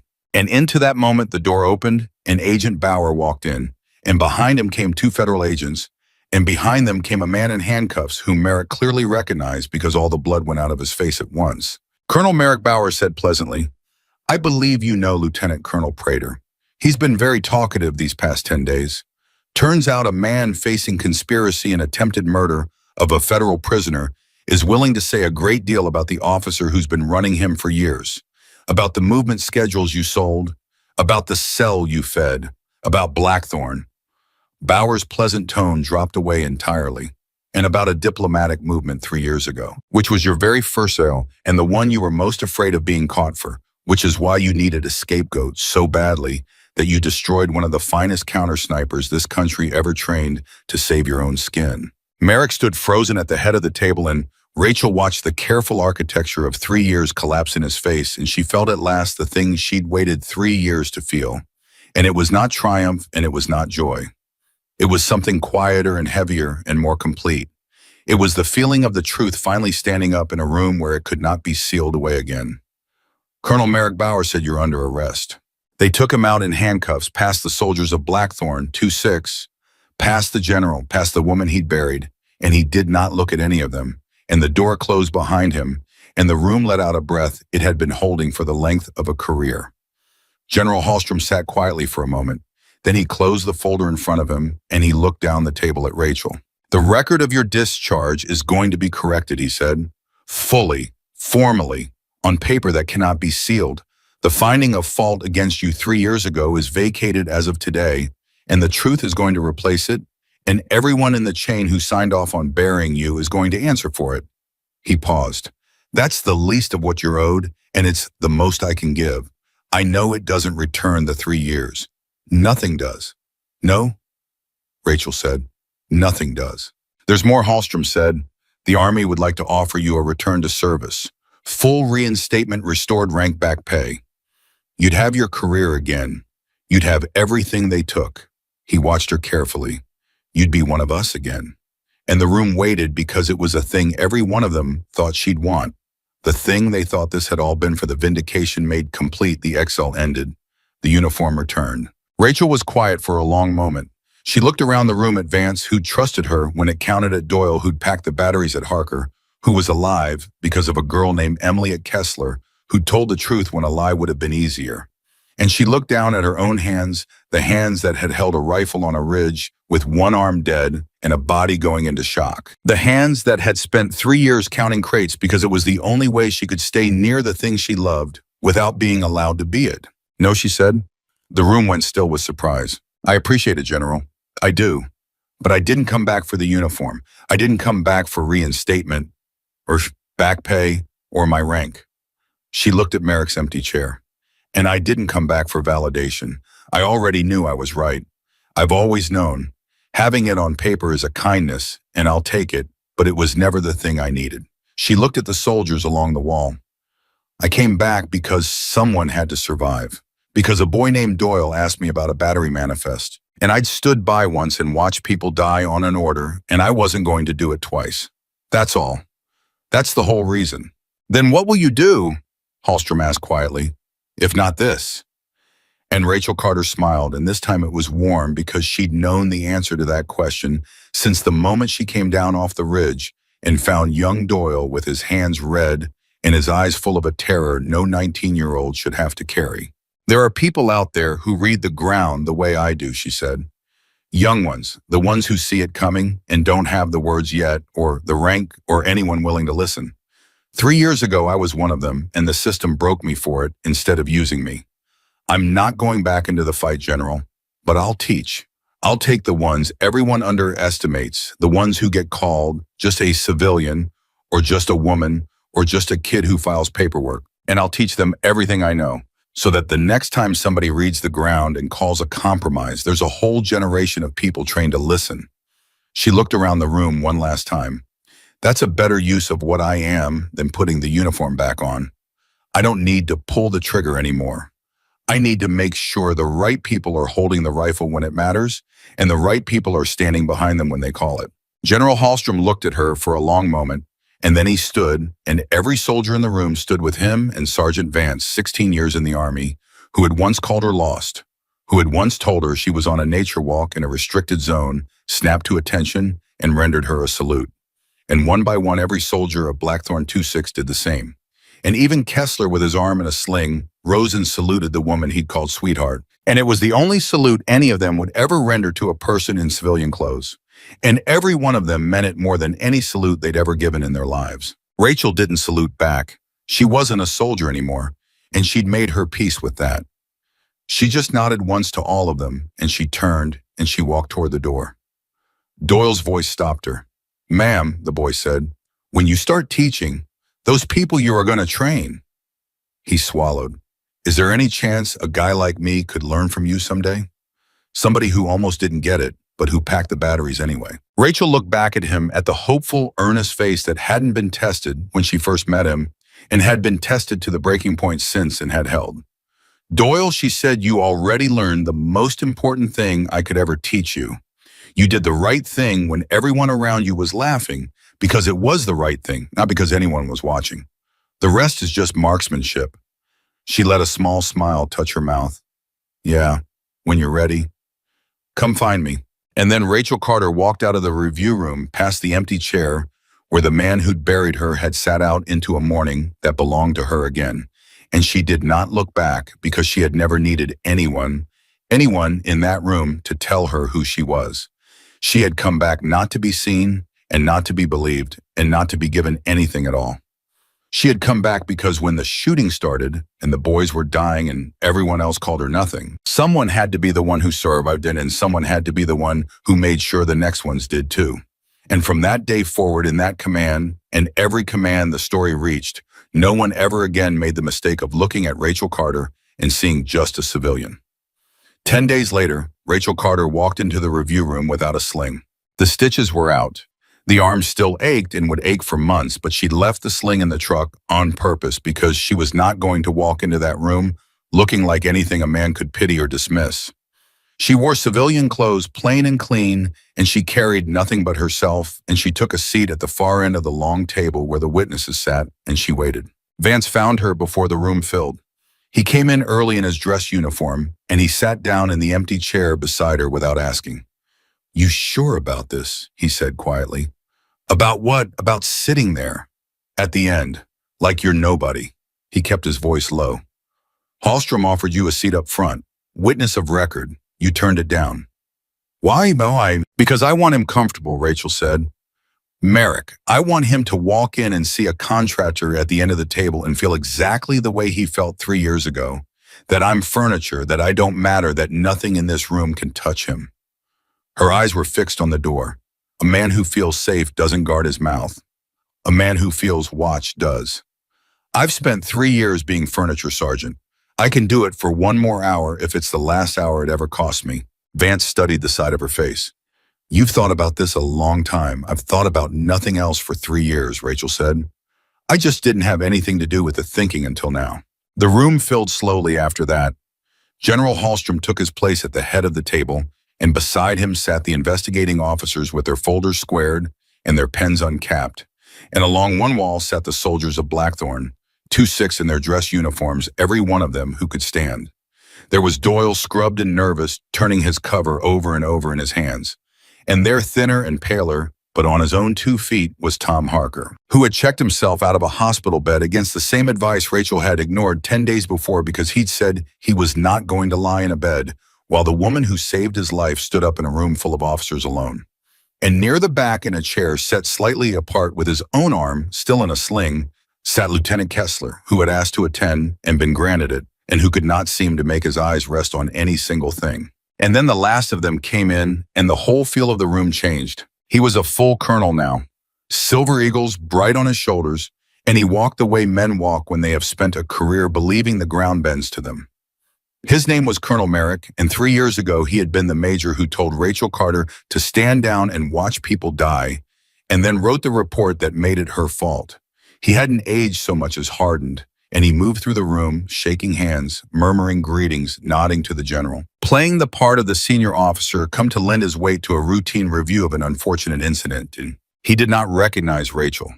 Why would he? She was a civilian at the end of the table, a contractor, a background figure, exactly the kind of person his eyes had learned long ago to slide across without stopping. His gaze passed over her the way it had passed over her 1,000 times in another life, and moved on, and he took his seat near the head of the table with the easy confidence of a man who believed he was among the judges and not the judged. Rachel watched him sit. She said nothing. She had been saying nothing for 3 years. She could wait a few minutes more. General Hallstrom opened the review. He laid out the facts of the Blackthorn ambush plainly without drama. The training exercise, the loss of communications, the paramilitary cell, the 11 survivors, and then he began to walk the timeline forward.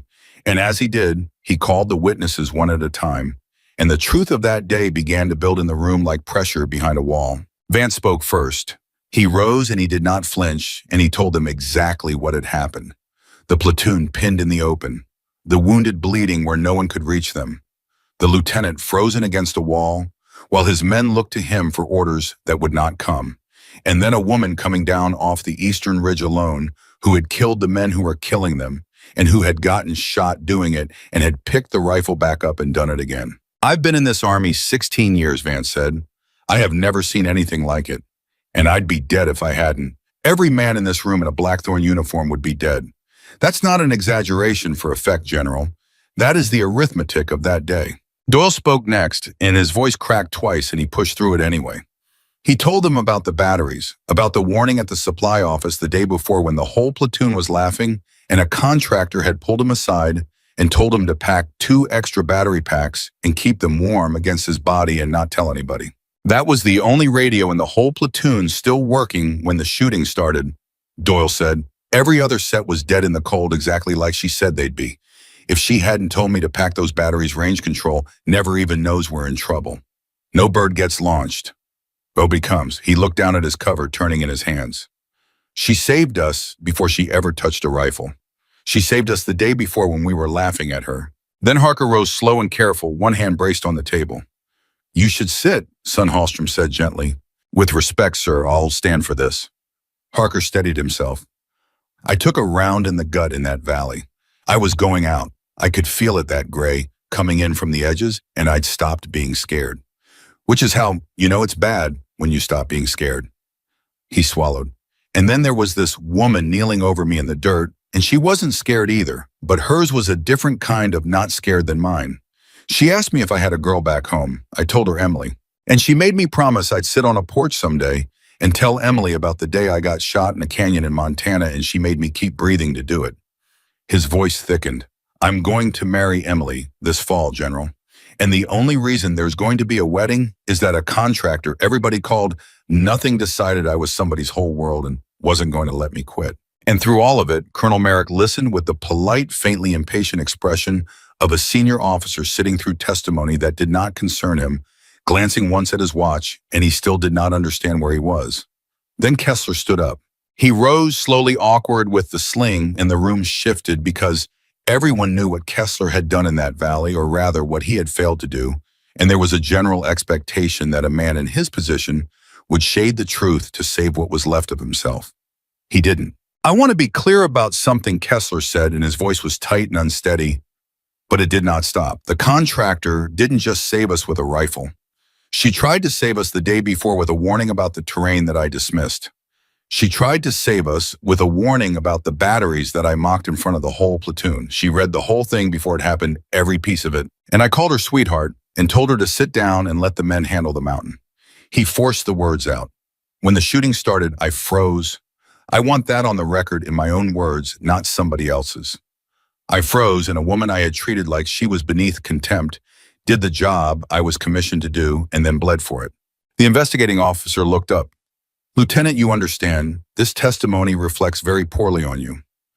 You're under no obligation to characterize your own conduct this harshly. I understand that, sir.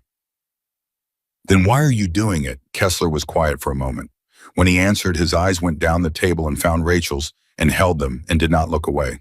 Because she didn't lay me out there, he said. I called her nothing, and then I froze, and she still came up that ridge and killed 8 men to save my life, along with everybody else's. She didn't decide I was worth less, because I treated her like she was worth less. She just came. His jaw worked. I've got a long list of things to be ashamed of from that day. I'm not going to add lying to it. She saw the battlefield better than I did because she was better than me. And the reason I couldn't see that is the reason none of us could. She wasn't wearing a uniform, so we decided she was empty. And she wasn't.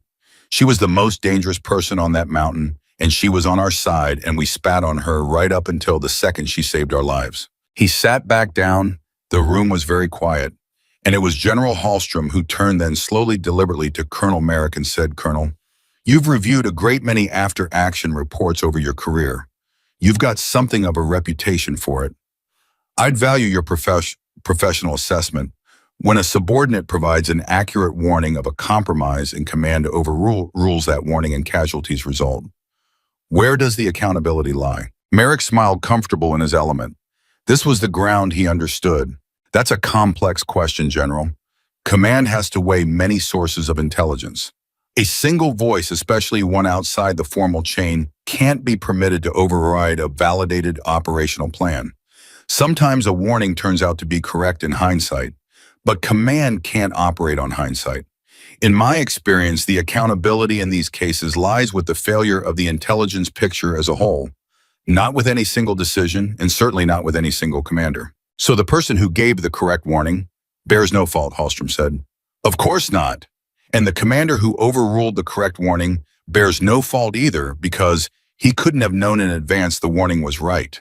Precisely, sir. It's the system that fails in these cases, not the individuals inside it. Hallstrom nodded slowly as though turning it over with real respect. That's interesting, Colonel, because that is almost word for word what you wrote 3 years ago, in a different after-action report about a different compromise movement. The smallest flicker crossed Merrick's face. Just a flicker there and gone. I've written many reports, General. You have. Hallstrom opened the folder in front of him without hurry. Let me refresh your memory on this particular one. 3 years ago, a counter-sniper element was tasked to protect a diplomatic movement. One member of that element assessed the route as compromised. She warned that the schedule had been leaked. She warned that they were walking a soft target into a kill zone and that the leak had to be internal because the enemy knew things the enemy shouldn't have known. Hallstrom's voice never rose, and somehow that made every word land harder. That member was ordered to stand down by her commanding officer. The movement proceeded. It went into the kill zone exactly the way she said it would. People died. And afterward, the after-action report determined that the fault lay with, and I am quoting you now, the failure of the intelligence picture as a whole, not with the command decision to overrule the warning, and certainly not with the commanding officer who gave the order to stand down. He looked up. Do you happen to remember who that commanding officer was, Colonel Merrick? The room had gone absolutely still, and Merrick for the first time turned his head and looked down the length of the table at the civilian woman he'd walked past on his way in, and Rachel Carter looked straight back at him, and she watched the recognition arrive on his face the way a slow tide comes up a beach unhurried, and then all at once, and she did not smile, and she did not look away. You, Rachel said quietly into the silence. The commanding officer was you. Merrick's mouth opened. General, I don't. You told me to stand down.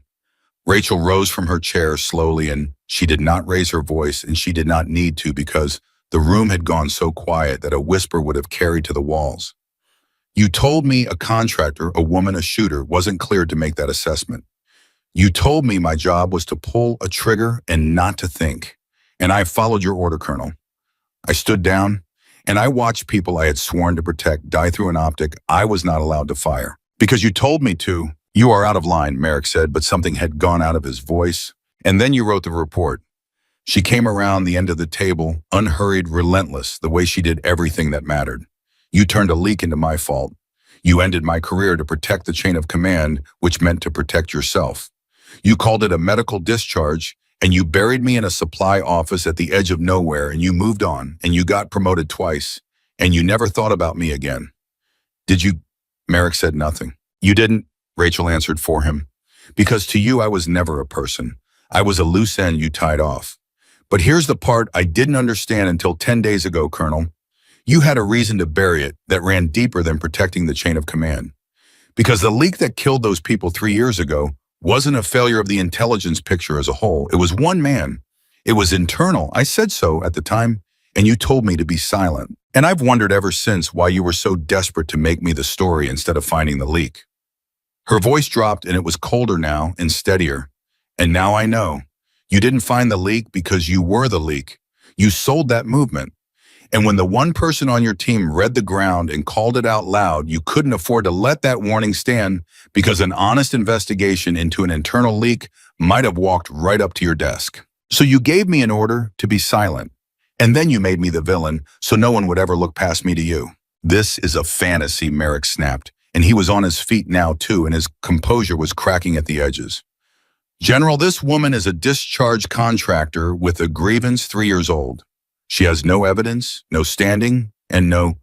Sit down, Colonel Hallstrom said. General, I have every right to sit down. And into that exact moment, the door at the back of the room opened.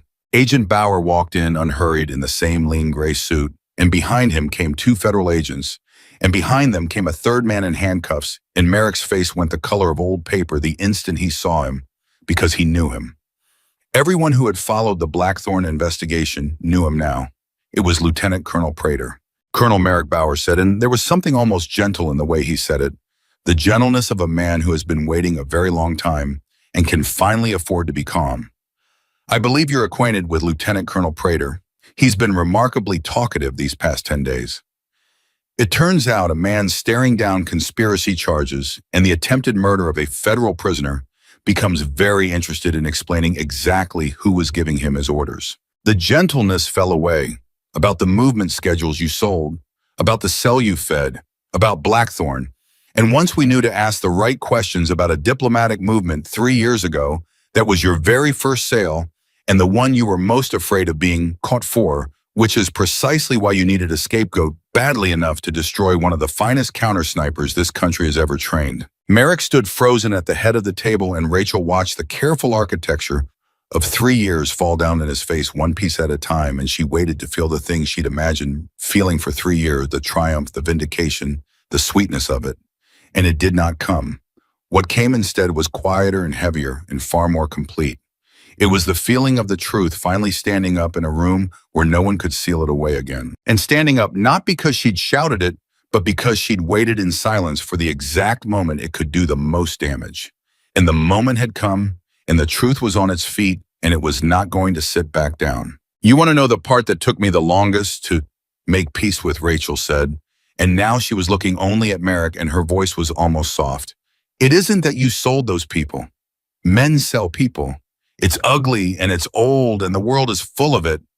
It's that when I stood in front of you and read the ground correctly, when I did the one thing I was trained to do better than almost anyone alive, you looked at me and you decided the safest thing to do with a person that good was to break her. Not because I was wrong, because I was right. Being right in front of you was the most dangerous thing I ever did.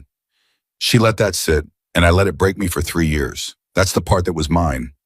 I let you make me believe that being right didn't count if the wrong person heard it. And then a boy named Doyle asked me about a battery manifest, and I remembered that being right always counts. It just doesn't always get to count in time. Bauer stepped forward. Colonel Merrick, you're under arrest for espionage, conspiracy, and murder. They took him out in handcuffs, and he walked past the soldiers of Blackthorn, 2-6, past General Hallstrom, past the empty end of the table where the woman he'd buried had been sitting when he came in, and he did not look at a single one of them, and the door closed behind him, and the whole room let out a breath it had been holding for the length of a career. For a moment, no one spoke. Then General Hallstrom closed his folder, and he looked down the table at Rachel, and when he spoke, his voice had lost the cool procedural evenness he'd used to trap Merrick and gained something rougher and more human. The record of your discharge is going to be corrected, he said, fully, formally, on paper that cannot be sealed, that cannot be revitalized, that cannot be quietly walked back the way these things always seem to get walked back. The finding of fault against you 3 years ago is vacated as of this morning. The truth replaces it. And every officer in that chain who signed off on burying you is going to answer for what they signed. He paused. I know that doesn't return the 3 years. I know there is no version of me sitting here that can hand you back what he took. But it's yours, all of it, and it's on the record, and it's permanent. That's a promise Miss Carter and I don't make many. I believe you, General, Churchill said. There's more. Hallstrom leaned forward, and his eyes were steady on her. The Army wants to offer you a return to service. Full reinstatement. Restored rank, seniority, back pay for the whole 3 years. Your career whole again, as though none of it had happened. Everything they took given back. He watched her carefully. You'd be one of us again. And the room waited because this was the ending. Every one of them had assumed they were building toward the exile ended, the uniform returned, the wrong made right, in the only currency the institution really understood. Vance leaned forward slightly. Doyle stopped turning his cover in his hands. Rachel was quiet for a long moment. She looked around the room. At Vance, who had trusted her with the lives of his men, in the 1 second it counted before he knew a single thing about her. At Doyle, who had packed the batteries when everyone was laughing. At Harker, alive because of a girl named Emily. At Kessler, who had told the truth in a room where a lie would have been kinder to himself. And she looked down at her own hands, the ones that had held a rifle on a ridge with one arm dead and her body going into shock. The same hands that had counted crates for 3 years, because it was the only way she'd found to stay near the thing she loved without being allowed to be it. No, she said. The surprise moved through the room like a draft. Ma'am, Vance said before he could stop himself. I appreciate it, General. I mean that. Rachel's voice was calm and clear. But I didn't come back for the uniform. I didn't come back for reinstatement or rank or back pay or any of it. She glanced once at the empty chair where Merrick had sat. And I didn't come back for validation. I already knew I was right. I have always known I was right. Having it on paper is a kindness, and I'll take it, and I'll be grateful for it, but it was never the thing I needed. Because the thing I needed I already had. I just forgot I had it for a while. Then why, Hallstrom asked quietly, why come back at all? Why walk out of a hospital against medical advice to hunt a colonel? Why put a rifle back in your hands after 3 years, if not to get your life back? Because someone had to survive, Rachel said simply. A boy named Doyle asked me about a battery manifest, and a lieutenant called me sweetheart. And by 9 o'clock the next morning, every one of them was going to die in a canyon. I'd already warned them about exactly the way it happened the first time. Command ignores the warning. The soft target walks into the kill zone. People I could have helped die in front of me because someone decided my judgment didn't count. Same as before. Identical. She looked at the soldiers along the wall. Only this time, nobody could give me an order to stand down. This time, I was just a civilian. And it turns out that just a civilian is the freest thing a person can be because no one on earth can order a civilian to watch people die.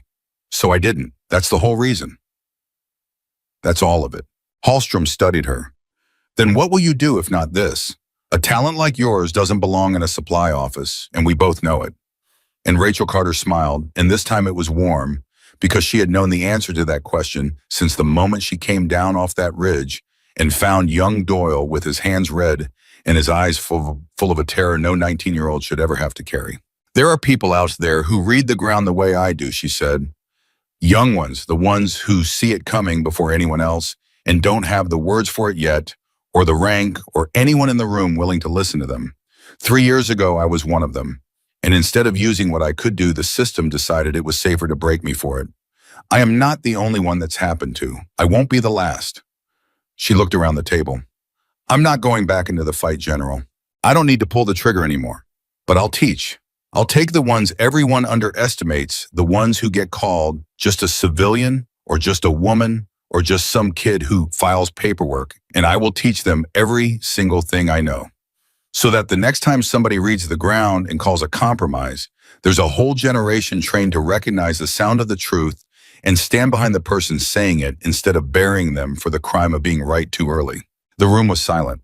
That's a better use of what I am, Rachel said, then putting the uniform back on and pulling another trigger. I don't need to be the one on the rifle anymore.